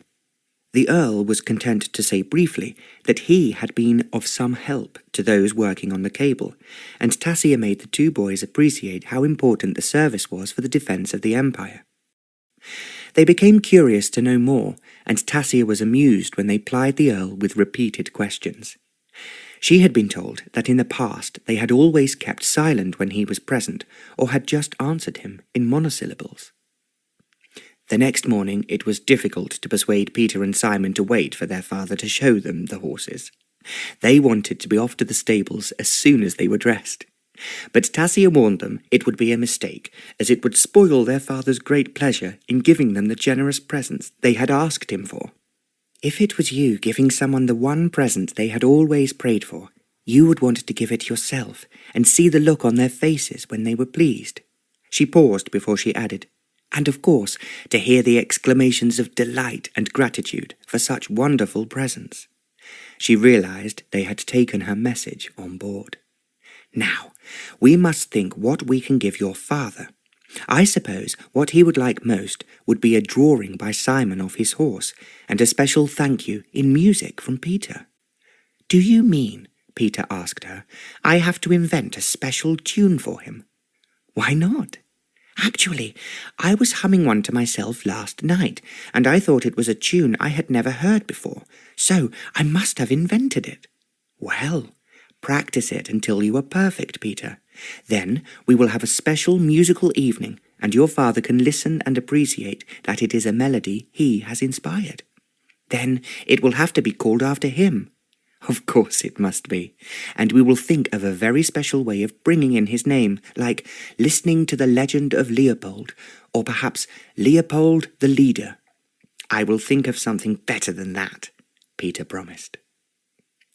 The gardens at Linsdale Court were beautiful, and Tasia felt she could spend hours walking around the flower beds or following the cascade that fell down from the trees behind the house into the lake. But at present, no one could concentrate on anything except the horses. The stallions the Earl had bought for the boys were certainly outstanding, and Tasia was not surprised that Sir Stephen Henlow boasted such a glowing reputation. Simon chose a good-looking chestnut, whilst Peter selected a black horse with a white star on his nose. Both horses seemed absolutely perfect, and it would be impossible for anyone to find any fault with them. 2 days after they arrived, Tasia said to the Earl, "You must have caused quite a major commotion, my lord, in buying the whole stud before anyone else had a chance." "I happen to know Sir Stephen's son very well, and when I offered him a sum well above his expectations at an auction, he, not unnaturally, accepted. That is what becomes of being rich," Tasia remarked, and the Earl chuckled. What it saved me was precious time attending an auction at Tattersall's and having to stay in London when I would so much prefer to be in the country. I can only congratulate you on your superb taste, my lord, and on now being the owner of the finest horses in the whole country. She was not aware that the Earl had been surprised when he first saw her riding one of his horses. When the boys were crying out that they must ride the horses he had given them, he had expected Tasia to say she had work in the house and would await their return, instead of which she looked wistfully at the horses as they were being paraded round the stable-yard. Then the Earl had inquired, "Do you ride, Miss Tasia? I rode almost before I could crawl, and I have spent most of the happiest hours of my life in the saddle." "Then I suppose you are telling me," the Earl said with a slight twist to his lips, "that you would like to ride one of my new acquisitions?" Her eyes lit up until he felt he was almost dazzled by their light. "Can I really?" "But of course you can, if you are quite certain you can handle one of these superb stallions." "Please give me time to change," begged Tasia. "I will give you 5 minutes. If you are not back by then, I feel I shall not be able to prevent the boys from galloping off on their new possessions." Tasia did not wait to answer him. She ran back from the stables, back into the house, and up into her bedroom, and it only took her a few minutes to put on her riding habit. Then she tidied her hair that would curl whatever she did to it under her riding hat. As she hurried to the stables, she found that she had been given a side saddle on a stallion she had particularly admired. "Oh, thank you, my lord," she enthused to the Earl. "I think I should have cried my eyes out if you had left me behind." "I might have guessed, Miss Tasia, as you were so knowledgeable about horses that you were a rider. But, as you well know, there are horses, and an amateur rider can easily have an accident." "I think if you call me an amateur rider, my lord, I shall burst into tears, whilst my father would doubtless call you outside in the prescribed manner for settling an insult." The Earl laughed. "I have already fought 2 duels, as it so happens, and I am pleased to say I was the winner in both of them." Seeing how good-looking he was, Tasia was certain his duels had concerned some beautiful lady, doubtless the wife of someone else. Then she remembered how Mr. Seymour had told her that, since his wife treated him so badly, he had formed a distinct dislike for women.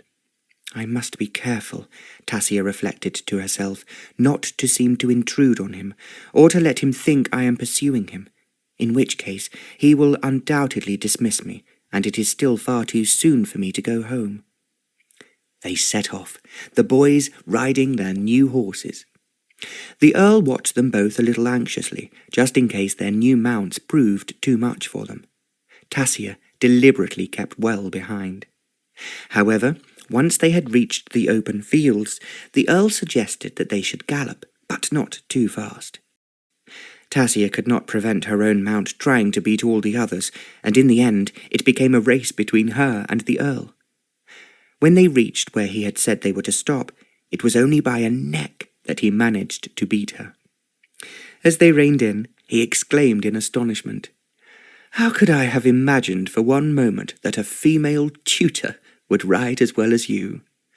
"I can see no reason why not, my lord." "There is no need to be modest, Miss Tasia.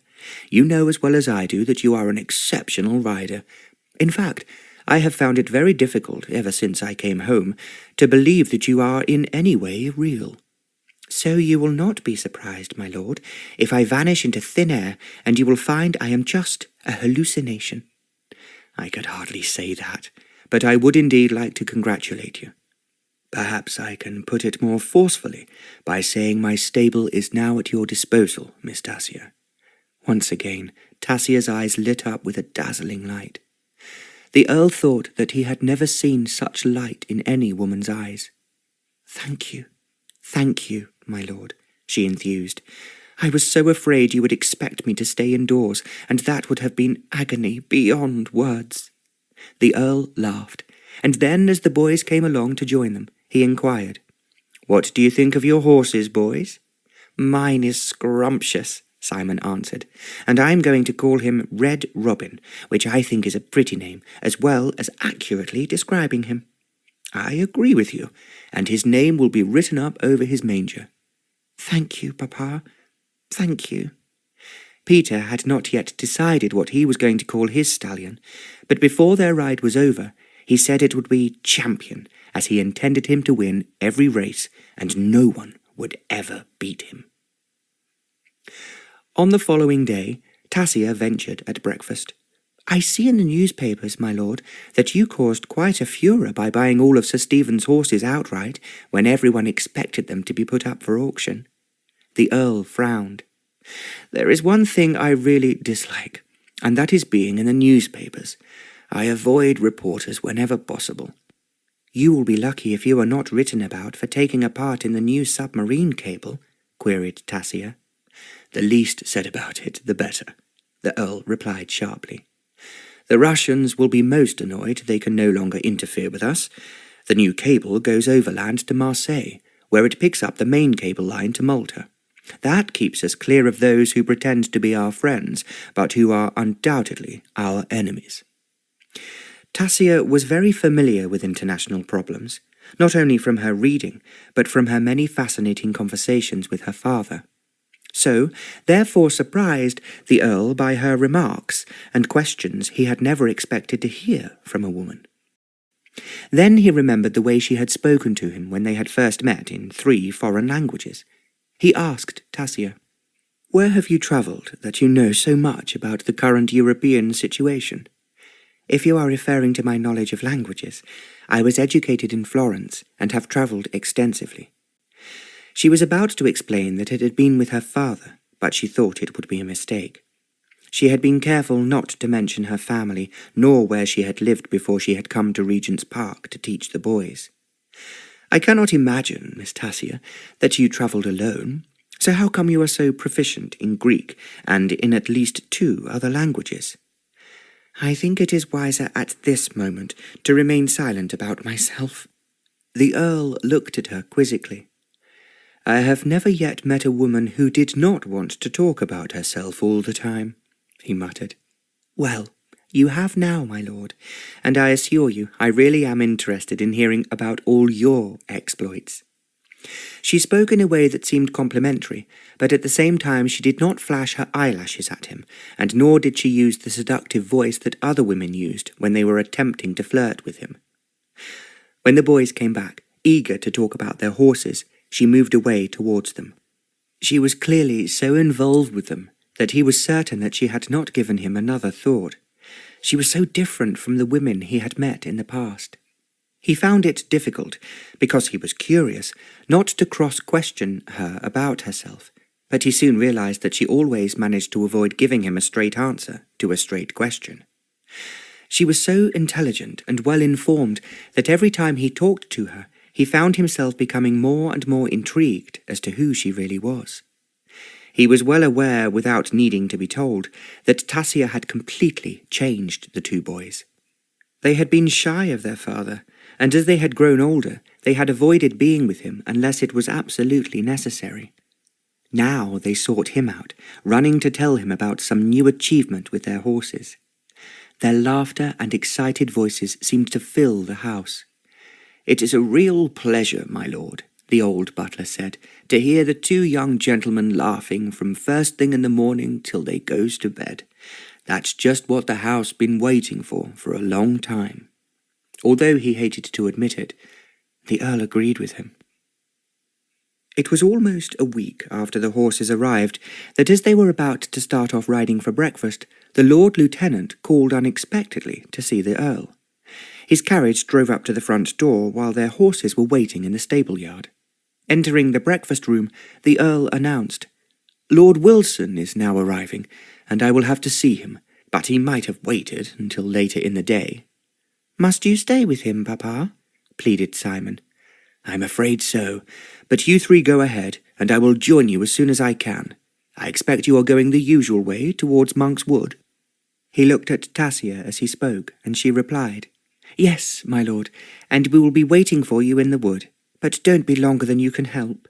I promise, and I dare say you will have a fairy story to tell the boys to keep them occupied. They are growing too old to believe in fairies. But they would enjoy the legend of Narcissus. I remember looking in the pool for him myself when I first heard the story. Then that is what they will have, my lord, but I promise not to allow them to disappear among the water nymphs. The Earl smiled at her, and then he went out into the hall to greet the Lord Lieutenant. Tasia and the boys went straight to the stables. She told the head groom that his lordship would be joining them later, and they rode off. It was a lovely day, and not too hot, although the sun was shining. They galloped for a little way with Jimbo running beside them. Then Tasia made them draw in their horses, as she did not want to ride into the wood too soon. She knew of old that when their Lord Lieutenant called on her father, it was always hard to get rid of him. He invariably had many difficulties in the county on which he needed her father's advice. On the outskirts of the wood there were a number of thick bushes beneath the trees. Tasia was looking out for the path that led into the wood, when suddenly from behind some bushes came 4 men. One glance at them made her start. The man leading them was wearing a mask, and the other men had handkerchiefs covering the lower parts of their faces, leaving only their eyes uncovered. The men walked towards them. Then 3 of them seized the reins of each horse. "What are you doing?" Tasia demanded. "What do you want?" "You ought to be able to guess that," the man in the mask replied. "We've heard about these horses, so you can't be surprised that us wants them." "Well, you cannot have them. Take your hands off my reins," the man snarled. "That'd be asking too much. And now we're a-taking you where you'll keep silent until us be well away." Tasia tried to turn her horse and gallop away from him, but he had his hand firmly on the bridle and started leading her horse round behind the wood. They were a long way out of sight of the house, and Tasia could not think what she could do. "What is happening? What are they doing to us? Tell them to go away, Tasia," the boys called out to her. "I cannot understand what is going on, but your father will soon deal with these ruffians." The man in the mask sniggered. "I'm a-going to put you where you'll not be found for some time, and when you are, your horses will be far away, where no one can take 'em back from us." Simon gave a little cry. "You can't take Red Robin from me. He's mine." "So that's his name," the man in the mask smirked. "And a pretty name it is too." "Whatever are we to do, Tasia?" Peter asked her desperately. "I'm afraid there's nothing we can do right now." Behind the wood there was a wide river that ran through the estate, and she was wondering how they were going to cross it, if that was what the villains intended. Then she saw, just ahead, that there was an aged mill in an obviously bad state of repair with holes in the roof. As they drew nearer, Tasia could see that the water wheel was smashed and there were pieces of wood hanging down into the water. "You realize," she said quietly in a stern voice to the man leading her, "that you will be caught stealing these horses, and you will be imprisoned if not transported." "Us be too clever to be caught," the man replied, "and you be better to worry about yourselves than us." "What are you going to do with us?" Tasia had a sudden fear that they might be going to drown them. "If I plays it clever-like, they should find you in a day or 2, the man smirked. They were nearing the mill, and Tasia spoke up. "If you are going to shut us in this mill, I am sure from its looks that it's in a dangerous state. We shall very likely drown, and you will be arrested for murder as well as stealing our horses." "I expect you'll be saved, and his lordship can send his men north, south, east or west. But he'll not find us." He was laughing in an insolent way as he spoke, and it made his words seem even more unpleasant. It seemed somehow even more terrifying, as only he was speaking. The other men did not say anything because of the handkerchiefs over their mouths. They arrived at the mill, and the man in the mask brought the horses to a standstill. The 4th man lifted Simon down from his horse. "I will not leave you, Tasia," cried Simon. "I will not leave you." Carrying Simon to the door of the mill, he pushed him inside. Because there was nothing else she could do, Tasia dismounted, and Peter did the same. He looked despairingly at his horse. The fourth man deposited Simon in what was left of the mill and came back. He then seized Peter by the arm and dragged him roughly inside. Tasia followed, aware as she did so that one of the ruffians was now holding the two horses. Inside the old mill, the windows were smashed and there was a large hole in the ceiling. The floor was filthy and strewn with rubbish and plaster.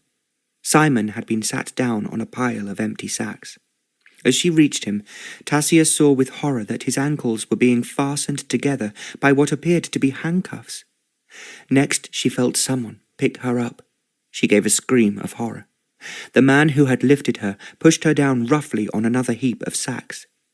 Before she could fight or even give another scream, he was pulling off her riding boots, and with a speed that must have come from long practice, he fastened her ankles together, while another man did the same for Peter. Without saying anything more, and without giving her time to even plead with them, they walked to the door. One of them kicked Jimbo, who had followed them into the mill before he slammed the door behind him. The boys then cried out as they heard their horses being ridden away. "They have taken my horse! They have stolen my lovely horse!" screamed Simon. Peter asked more calmly, "Are they highwaymen, Tasia?" "They are thieves of the worst description. But now we have to plan how we can escape from here." "I just cannot move," complained Peter, "and these handcuffs are hurting me." Tasia thought a key could only undo them, and the masked man would have taken it with him. The handcuffs were tight and rusty, and they were hurting her ankles as they were hurting Peter's. Jimbo was whimpering quietly after being kicked so harshly, and Tasia comforted him, saying, "Poor Jimbo, they are wicked and cruel men to hurt you so." "How will Papa find us here?" Peter was asking. Tasia thought it was a good question, as it would never occur to the Earl that they were not in Monk's Wood. She could only imagine him riding up and down in the wood, wondering where they had gone. "What can we do? Oh, Tasia, what can we do?" Simon shouted. "They have taken Red Robin away from me." "I am sure your father will get him back. After all, people will think it strange that such disreputable-looking men are riding such magnificent horses." "But they may be far away before our papa can find them," commented Peter.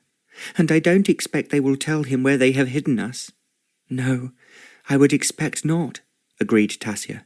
"That is why somehow we must escape. Let me take a look at the handcuffs on your feet and see if I can remove them."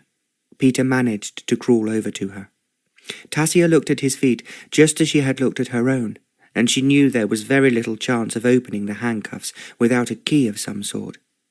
They had obviously been made for use in a prison or a police station, and she imagined the thieves must have stolen them or taken them from someone still behind bars. She had read in one of the newspapers that men in prison would do anything for money, because with it they could bribe the warders to give them special privileges. Then suddenly Tasia had an idea. "Is there any way out of this place? Not for us, but is there a small hole in the wall?" "I expect there are heaps of them," muttered Peter. "But what good will that do us?" "I'm going to send Jimbo to tell your father where we are." Both the boys stared at her. "Send Jimbo?" exclaimed Peter. "You know Jimbo understands what I say to him, and I am going to tell him to go home. If he returns home alone, your father will know something is wrong." Peter gave a shout. "That's a brilliant idea, Tasia. But will Jimbo really understand? First, we will have to find a hole for him to wriggle through." The boys managed to crawl across the floor. Finally, not far from the door, behind a large pile of rubbish, they found a hole opening out onto dry land. In any other part of the wall, Tasia guessed that a hole would be above the river, and it would be dangerous, unless absolutely necessary for Jimbo to have to swim. By pulling at the wood, which was rotten, the boys managed to make the hole a little bigger. Patting and caressing Jimbo, Tasia was able to push him to the hole and put his head through. "Go home, Jimbo. Go home. Find Master." She called it out at least half a dozen times. Reluctantly, at last, because he really wanted to stay with her, Jimbo moved, and Tasia eased him through the hole, and lying down, she saw that he was safely on land. "Go home, Jimbo. Fetch master. Go fetch master here to us." The dog stood, looking irresolute, and then slowly he started to walk away from the mill. "Go home, Jimbo. Go home," shouted Tasia. She called out until he was further and further away from her, and eventually he was out of sight. Then she gave a sigh. "I am glad we ate a good breakfast. I have a feeling we will be hungry by lunchtime, boys." "I want my Red Robin," moaned Simon. "I know you do, but we will have to be very brave and believe that your father will bring him back." "Suppose Papa does not find Jimbo?" asked Peter, "and doesn't understand we are in trouble and need him." Tasia gave a little cry. "I have just had a little thought of something else. When I was talking to your father last night after you had gone to bed, he was telling me about India and how interested he was in the way India was defending itself against the Russians." The boys were hardly listening because they were thinking about their horses. Tasia went on quickly. "He was telling me about some of the Indian religions and way of life." "I don't see how that helps us now," groaned Peter. "But it will, if you do what I say." "How can it possibly get Red Robin back?" "Your father was telling me that he was particularly interested in the way some of the Indians, especially those in the north, could communicate with each other through the power of thought." She paused before explaining further. "You know how he is making it possible for us to talk to India through the submarine cable? Well, the Indians do it without cables and without instruments of any sort." "How?" the boys chorused. "They can tell each other exactly what is happening around them just by thought over any distance." She was trying to make her explanation simple. "I don't understand," Simon muttered miserably. "What we are going to do is send our thoughts to your father and will him to come and find us here. We will have to make it particularly strong and put all our thoughts and feelings into it, almost as if we were pulling him with our arms towards us. Do you understand now?" "I think I do, Tasia," said Peter, "but it seems rather strange to me." "It seemed strange to your father that the Indians could do this. He told me about one of his bearers who had said he must leave because his mother was dying. As they were in an uninhabited part of the country, and no one had communicated with him for several days, your father inquired how he could possibly know that his mother was indeed dying. What did the man say? He insisted that it was true, and finally your father let him go." "Then what happened?" "When he returned a month later, he reported that his mother had actually died. He had buried her and then returned to work for your father." "You say he knew it was going to happen?" Peter asked. "Because he was thinking about it." "His mother was throwing out her thoughts as you now have to throw out yours. We will close our eyes. It is the same as praying, only think of your father and no one else. Call out to him. Come to us. Come to us. Come to us in your mind, or you can repeat it aloud." Simon put his fingers together as he did when he was saying his prayers. "Come to us, Papa. Come to us and save us." Tasia concentrated with all her might, calling the Earl silently and thinking of him as she did so. She could almost see his handsome face, and as she was calling to him with such intensity, she felt something almost like a thrill course through her. "He must hear me. He must," she prayed. She opened her eyes briefly and saw that Peter and Simon were doing as she had told them. She felt it would be impossible for the Earl not to hear them. "Come to us. Come to us," she called out again and again, deep in her heart. At the same time, she felt as if she could see him, and almost despite herself, felt he was listening to their cry. It must work. It must, she told herself. Yet, if it did not, what would happen to them? That question was so frightening that she called to him again, envisaging the Earl's handsome face in front of her, and begging him desperately, with every nerve in her body, to hear their cry for help. Chapter 7. The Lord Lieutenant spent ages asking the Earl which committees he would like to serve on, and what he would do to promote the well-being of the county. It was with difficulty that the Earl finally coaxed him as far as the front door. He was still talking on as they reached his waiting carriage, drawn by 2 horses. Only as he walked towards it did he say, "Oh, by the way, Linsdale, I hear you have bought the magnificent horses I have always admired that used to belong to Henlow. Yes, they are all now here, and we are riding them with delight." "Well, be careful," said the Lord Lieutenant, "because there are horse thieves in the county. Rochford had one of his best horses stolen the other night." For a moment the Earl was silent, and then he said, "I will certainly strengthen my guard on the stables. There have already been some quite unnecessary reports of my recent purchase in the newspapers." "Just be prepared," warned the Lord Lieutenant as he stepped into his carriage. He drove off, and the Earl turned at once to his own stallion that was waiting for him, held by a groom. It was, he thought, one of the finest in Sir Stephen's collection, and yet he had to admit they were all so good it was difficult to choose between them. He set off quickly, concerned that Tasia and the boys waiting for him in the wood might think he had forgotten all about them. "Elderly gentlemen talk too much," he told himself as he rode at a gallop over the fields beyond the paddock. He was moving at great speed when he saw a dog approaching. For a moment he did not recognize it. He thought that perhaps it was one of his keeper's dogs, and yet it was unusual for it to be running through the fields alone.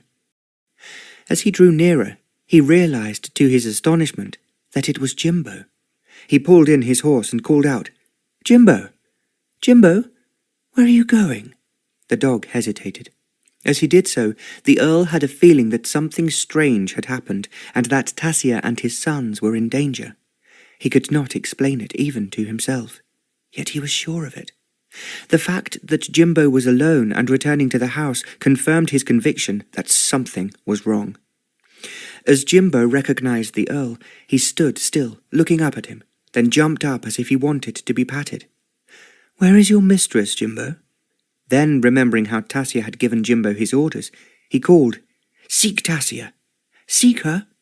He emphasized the order, watching the dog as he did so, and for a moment Jimbo was not certain what to do. He looked towards the house, then back to where he had come from. "Find Tasia! Find Peter and Simon!" As if he understood just what the Earl was saying, he turned round. He started off, running as quickly as he had come. The Earl followed him closely, and when he reached Monk's Wood, he reined in his mount. He thought Tasia and the boys must be in the wood, as they had said they would be. But Jimbo had passed the entrance to the wood, and was running swiftly across the field beyond. It only took a moment for the Earl to make up his mind to follow Jimbo, and he set off just behind him. They passed a copse of thick bushes before turning towards the river, and the Earl began to worry that perhaps the dog was leading him in the wrong direction.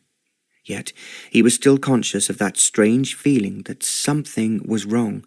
It was dangerous, and it was connected with his sons and Tasia. On and on Jimbo ran. Then, as he approached the dilapidated old mill, he suddenly disappeared. For a second, the Earl thought he had dived into the river. Then, as he pulled up his horse, he realized that the dog had gone into the mill itself through one of the holes in the wall. But that seemed improbable. "Jimbo!" he called out loudly. And just to satisfy himself, he shouted, "Is anyone there?" It was then he heard a cacophony of voices calling to him, and he realized he had found them. He dismounted and tied his horse to a post, thinking how odd it was that he should be led by a dog that did not even belong to him, and, at the same time, to be so aware that something was desperately wrong. Later that day they were all sitting in the drawing-room, and Simon asked for the 100th time, "Do you think they will catch those men? Do you think I will ever see Red Robin again?" "I am sure you will," Tasia comforted them. "I have informed the police," said the Earl, "and also the local barracks. I have asked the colonel if his men would be kind enough to assist us in catching these thieves who, the police tell me, have already stolen 2 other horses besides the general's." "How could we have guessed," asked Peter, "that it was dangerous for us to ride out on our own land unless we were carrying pistols?" "I will certainly carry one in future, and I have already told the head groom that everyone in the stables is to be armed when they are on duty." It had been impossible since they had come back to the house to talk of anything but about what had happened. It was a long walk back to the house, although the Earl had put Tasia on his stallion and she had insisted on sharing it with Simon. It made them slower, but she thought they were all too excited to worry if their legs ached before they reached the house. Fortunately, the Earl had managed to prise off their handcuffs, but their ankles were still very sore. On their return, the Earl had sent servants running in every direction to notify the authorities about the theft. They had sat down for a particularly late luncheon, and the Earl spent what was left of the afternoon seeing that the horses in the stables were safely locked in, and in trying to cheer up Simon by telling him he could have another horse if Red Robin was lost forever. He tried to seem grateful, but he cried when he was alone with Tasia, and she held him close in her arms, trying to comfort him. There was still no news of the horses by the time they had changed and come down for dinner. It was the quietest and saddest meal Tasia had eaten since she had arrived at Linsdale Court. The boys were tired and miserable that the horses had not yet been recovered, and the Earl, like them, found it difficult to think of anything else. It was Peter who eventually made the conversation more interesting by piping up. "We were all willing to find out exactly what had happened to us, Papa, as Tasia told us the Indians do." The Earl looked at Tasia in surprise. "Do you know about thought transference?" "Yes, of course," replied Tasia. "I have read about it, and have often longed to practice it. We all tried to tell you we were in danger, and needed you." "I heard you, loud and clear," murmured the Earl. "You heard us, but it was Jimbo who brought you to us. Before I saw Jimbo, even when I was mounted to join you in the wood, I was already aware that something strange was happening. It was a feeling I have never felt before, except when once or twice my own life has been in danger." "You really and truly knew that we were willing you to come to us?" asked Peter. "I knew something drastic had happened to you, and that there was danger. I could not understand the feeling, but it was definitely there. When I saw Jimbo, I knew that I was not mistaken." Peter clapped his hands. "Now we know that Tasia was right. She said that you would hear us, and I wanted to believe her, but thought inside me it was impossible." "It was very possible, but it was an experiment I hope never to have to take part in again." "I hope not either," Tasia joined in quietly. The boys went up to bed early. When they were undressed, Tasia went in to tuck them up in bed and kiss them good night. She sat down on Simon's bed first, and he asked, "Do you think that Red Robin is thinking of me? I am sure he wishes he was in his cosy stable, and you were talking to him as you did yesterday evening. I will try to send my thoughts to him, like when we sent them to Papa. You try, and I am sure he will be aware of them." It was at that moment that the door opened, and the Earl came in. "I have some good news, boys. The soldiers have found all the horses. They have been taken to the barracks, and will be here tomorrow morning." Both boys gave a scream of delight. They jumped out of bed and ran to their father. "They are safe, really safe," both boys cried. "Really safe. The soldiers said they might not have caught them, but as they happened to pass a small group of men, they had noticed that one of the horses had a side saddle on it." "Mine," murmured Tasia. The soldiers thought it was strange, and when they were told by the colonel that my horses had been stolen, they remembered what they had seen and in which direction the group were heading. "Thank goodness they did," exclaimed Tasia. "Now the 4 men are in police cells, waiting to be taken in front of the magistrate." While he was talking to them, both the boys threw their arms round him. The Earl looked over their heads at Tasia. "We have won, Tasia, and I am sure you will agree it is due to some magic of your own." Tasia smiled. I think it was your magic this time, my lord. After all the excitement, it took some time to settle the boys in their beds and tell them they must go to sleep. As I told you, the horses will be brought over first thing in the morning. Then you can see they are not hurt in any way. After all, those men were expecting to get a great deal of money for them, so they were not going to do them any harm. Finally, the boys kissed their father for at least the 20th time. He told them to go to sleep, as otherwise they would be too tired to welcome the horses when they came home. Tasia opened the door of the boudoir. The Earl blew out the candles in the boys' room and joined her. She closed the door and walked across the boudoir. The light from the passage shone in when she had opened the door at the other side. When the Earl reached her, he said, "All's well that ends well, and I am so grateful that it was not worse.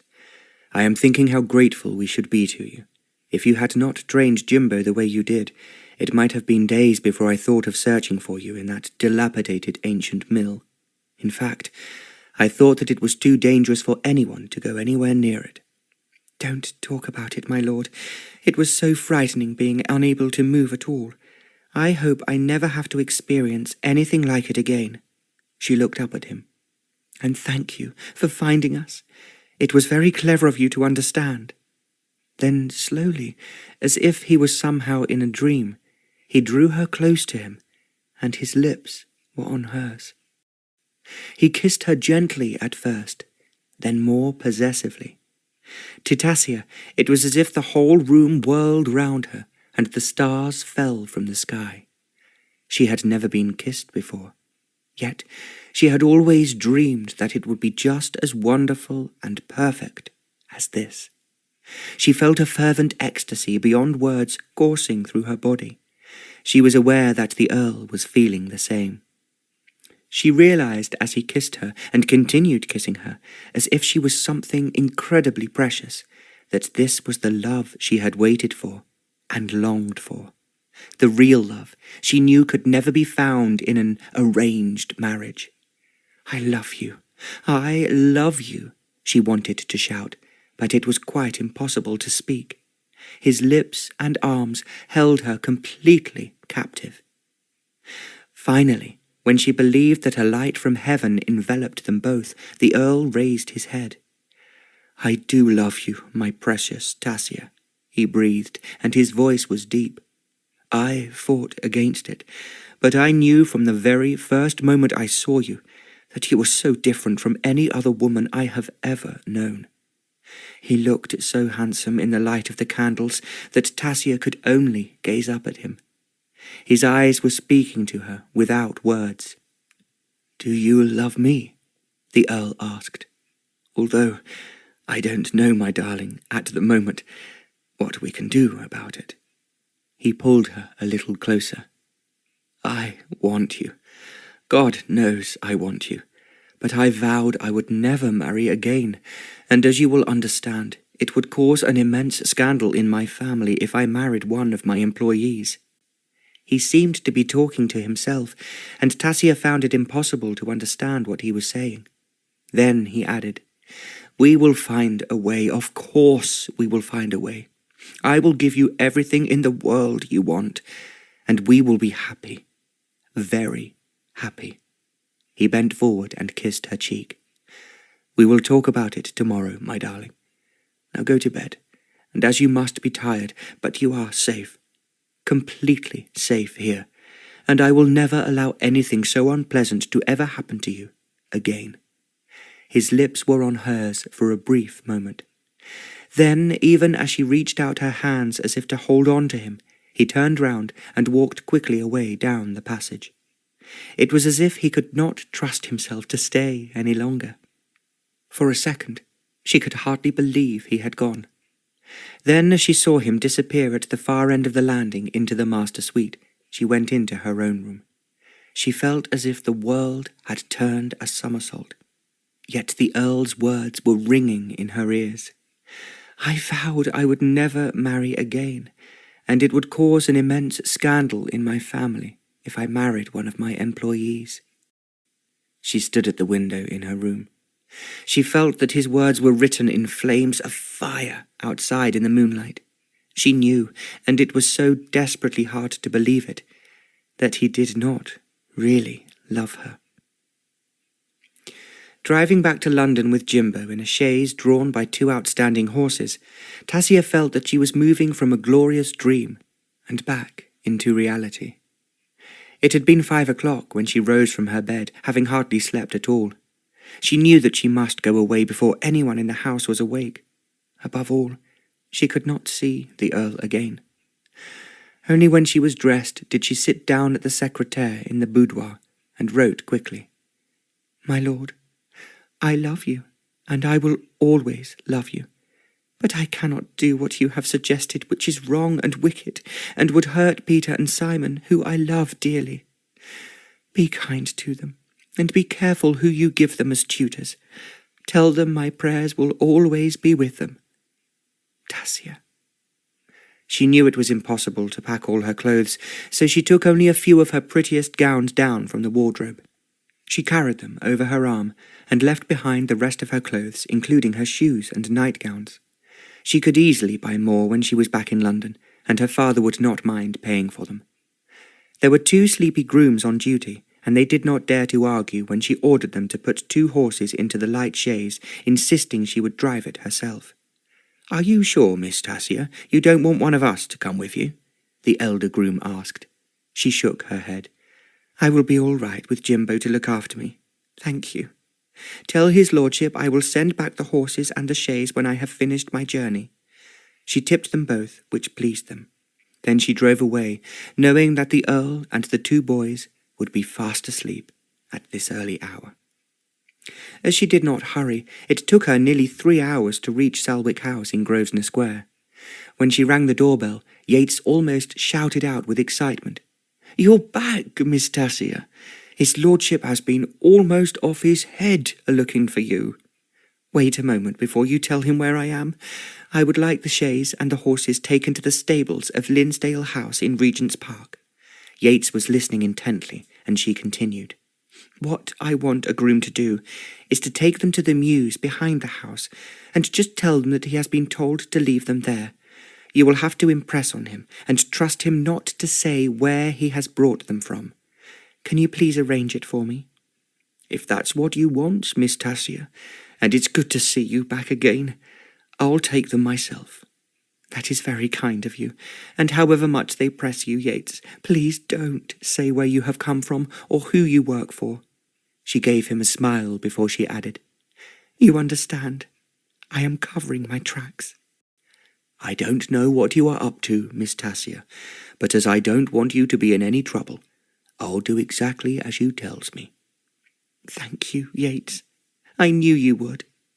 She ran upstairs to her room, tidied herself, and then came downstairs for breakfast. She knew that her father would appear on the very stroke of 8:30, as he always did. She was sitting at her usual place at the table in the dining room when he walked in. For a moment, he just stared at her. Then he cried, "Tasia, my dearest child, you are back." He held out his arms, and Tasia jumped up and fell into them. He held her very close. "How could you have gone away like that? I have been frantic wondering what has happened to you. When you did not return, I contacted every friend I have heard you mention, but none of them knew where you were." "I was hiding, Papa, and you know why." "I was a fool to think of you marrying someone you did not want to. Now you are back, I will never even think of it again." "That is just what I wanted you to say, Papa." "What I have found out, dear Tasia, is that I cannot manage without you. Actually, as I am greedy enough to want you to myself, I shall be very against your marrying anyone." Tasia laughed. "You are quite safe, Papa. I want to stay with you, and it will be like the old days, without you frightening me as you did and making me run away." "I was a fool," her father repeated. "Now, Papa, tell me what you have been doing, and what is happening here." They sat talking on and on over the breakfast table. They were still there when it was almost time for luncheon, and Tasia had made her father tell her everything he had done whilst she had been hiding from him. She learned how deeply upset he had been when he realized she was not coming back. "Now that you are home, Tasia, there is a large pile of invitations waiting for you. But, of course, you may prefer to go to the country." Tasia gave a little shiver. She thought that the country would make her yearn for the Earl. "No, let's stay in London, Papa. But we don't need to bother about parties. Let's go to the new show you promised to take me to in Drury Lane, but not managed it yet." "We will do exactly as you wish, my dear, and I want more than anything else just to be with you." He told her about people who had approached him for help in various ways, and how he had been asked if later in the year he would travel to America. "Will you come with me, Tasia?" he inquired. "Of course I will, Papa." She thought that if she went to America with her father, she would not miss the Earl so much, nor feel as she did now that he was calling to her. When she retired to bed that night, she was pretty certain that the boys, as well as the Earl, were using thought transference towards her. The awful dilemma was, she found, that she could not prevent herself listening to them. They were calling her and calling her. Finally, when she could no longer deny that it was true and not part of her imagination, she wept copious tears. She so wanted to reach out to all of them with her heart as they were reaching out to her. The following day, she forced herself to buy some new clothes to replace those she had left behind. She especially wanted a new riding habit. The one she had left at Linsdale Court was too heavy to carry with her other clothes, and besides, she did not want to remind herself of how lovely the Earl's horses were, and how much joy it had given her to ride them. Her father took her to Drury Lane, and she enjoyed the evening with him. But the days when he was, as usual, busy with the people who requested his help, passed very slowly. She had not thought it possible to miss two boys as much as she missed Peter and Simon, and she could not see a horse or a dog without thinking of them. When she passed through Trafalgar Square or spied the Tower of London in the far distance, she felt as if there was a dagger stabbing her in the heart. What was worse, she dared not think of the Earl or his incredible kisses.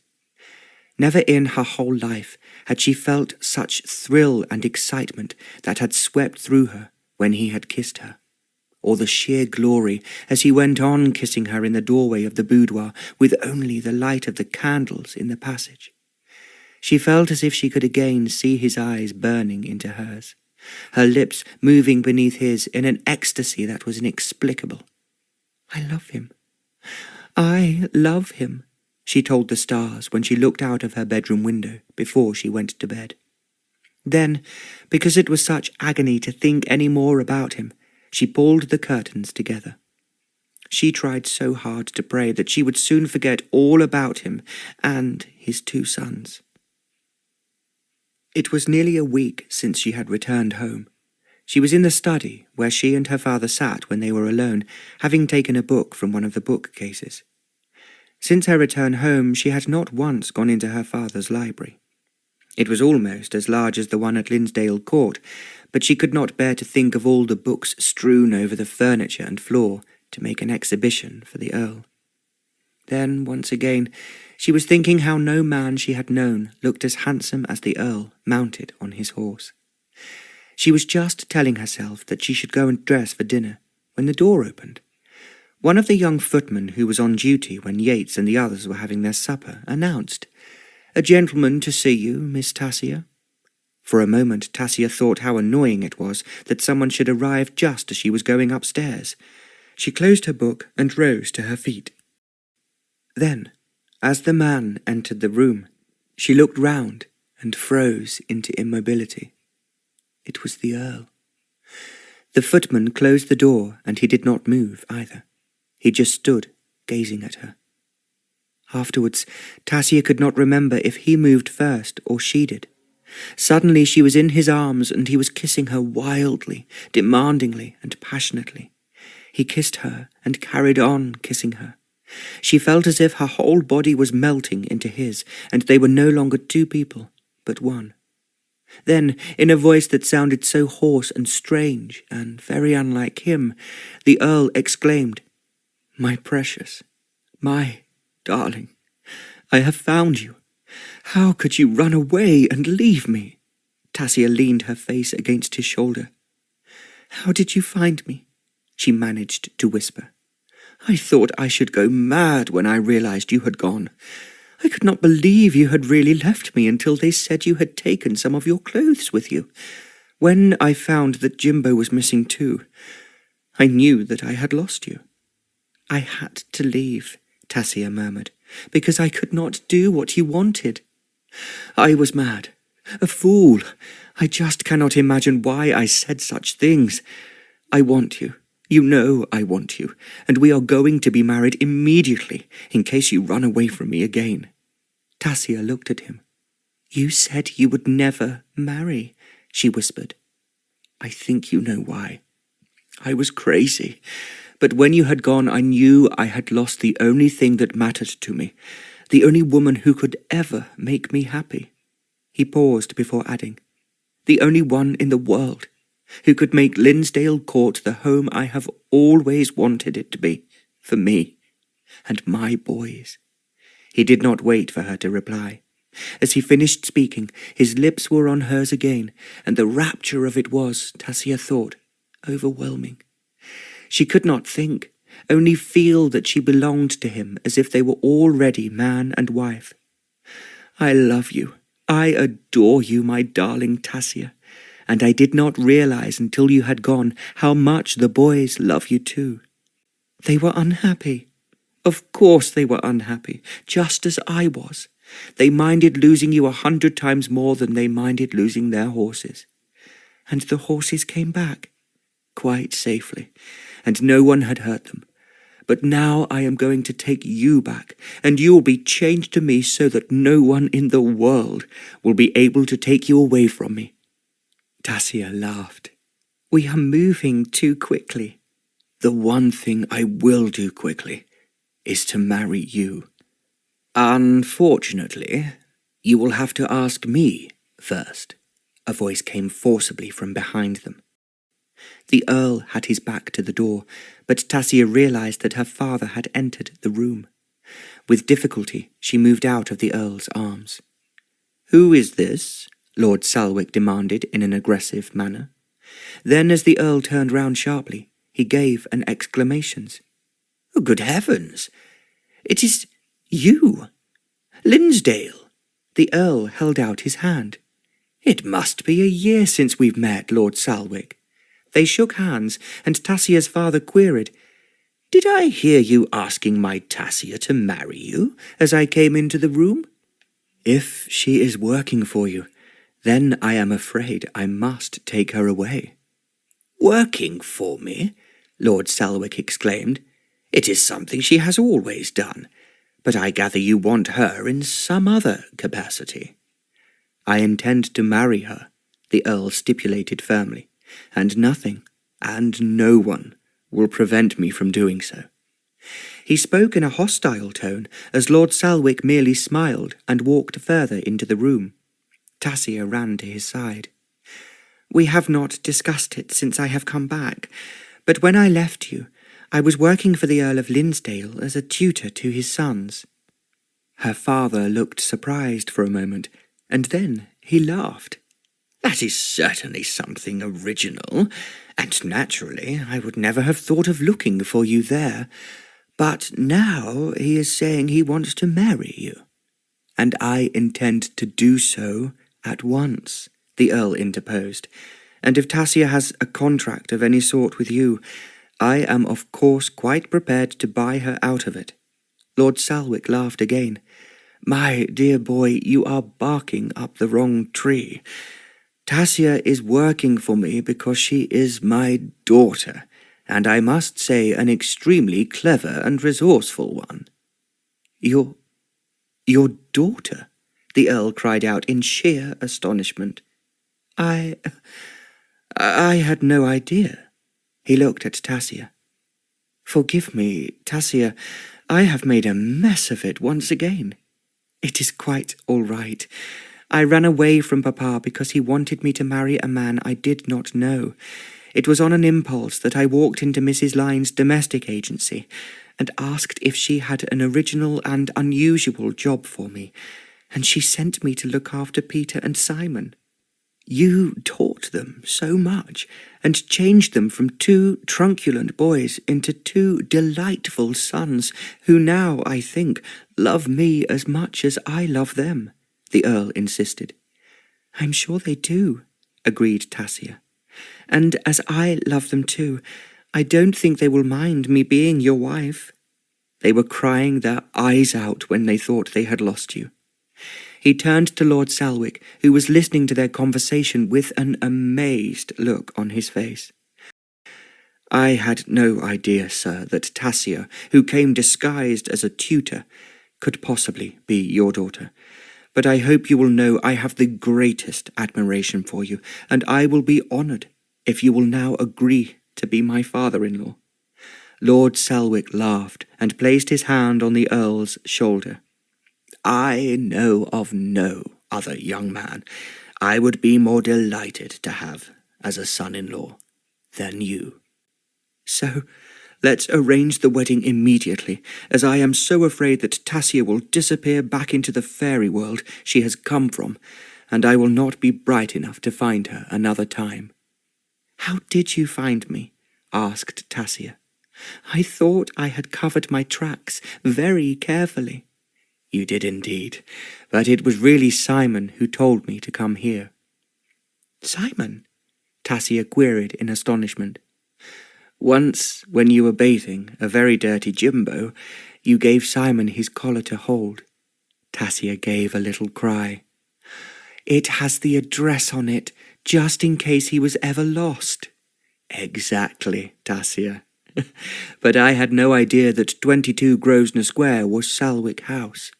He paused for a moment before he added, I realized when I returned to London that I knew you only as Tasia, and I did not want to ask Mr. Seymour, who I now understand engaged you in the first place, who you were. I thought no one would ever be able to find me, but I think as Jimbo has played such a big part in our lives, it was sheer magic that he brought you here. Of course it was, my darling, and he will be the most important guest at our wedding. You are going too fast, and I am bewildered. Lord Selwick looked perplexed. Tasia moved towards him and put her arms round his neck. I do love him, Papa, and I know you will love him and his children.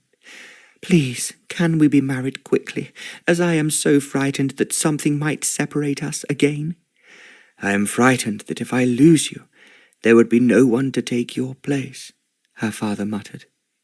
We will make sure, the Earl answered him before Tasia could, that you have plenty of grandchildren, and I should be very grateful if, in the meantime, you will help me with my 2 sons.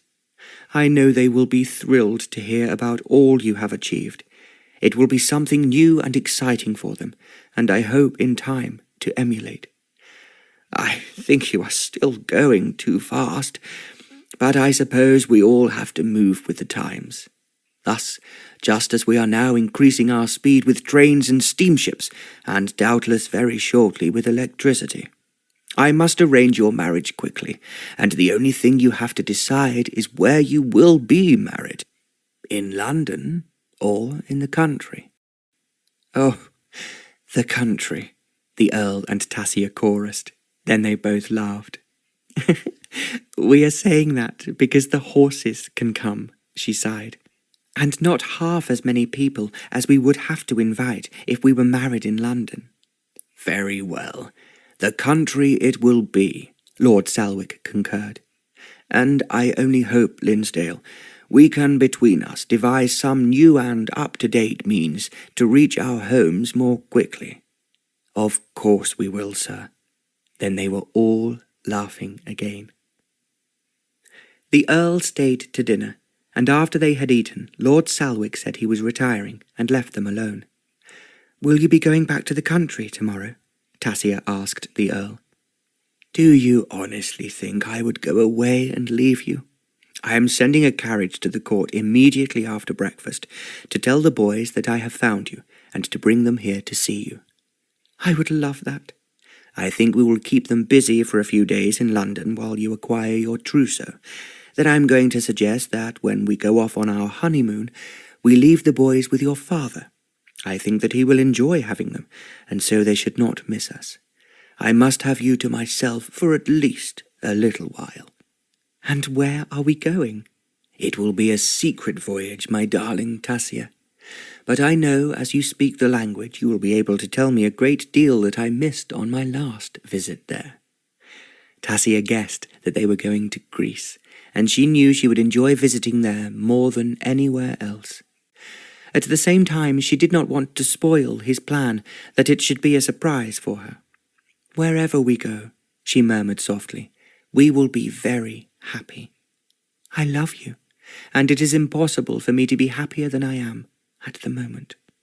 I feel the same, and I am well aware that heaven on earth is waiting for me when you belong to me, and I will teach you, my precious darling, all about love. Tasia blushed and hid her face against his chest. "I admit I am very ignorant on the subject." "That is what I thought, and that is why it will be the most thrilling and exciting lesson I have ever taught. At the same time, I think you have so much to teach me." She looked up at him questioningly, and he added, "It is you, Tasia, who have taught me that love is more important than anything else in the whole world, and that everyone of any age needs love. The love that you have given me, my darling, so generously, but which for other people is often in short supply." Tasia moved closer to him. "I love you, Leopold, and I adore you for ever and beyond forever, until it is impossible to say anything more." "And I worship you, my darling, with all my heart and with all my soul, and it is a love we shall never lose, however old we become." "Of course not, and when we die, we will take it with us into eternity." "If that is what we both believe, then that is exactly what will happen, my dearest, darling Tasia." Then he was kissing her again, kissing her until it was impossible to say anything or think of anything but the wonder of his kisses. They told her better than any words. It was love. Love. Love.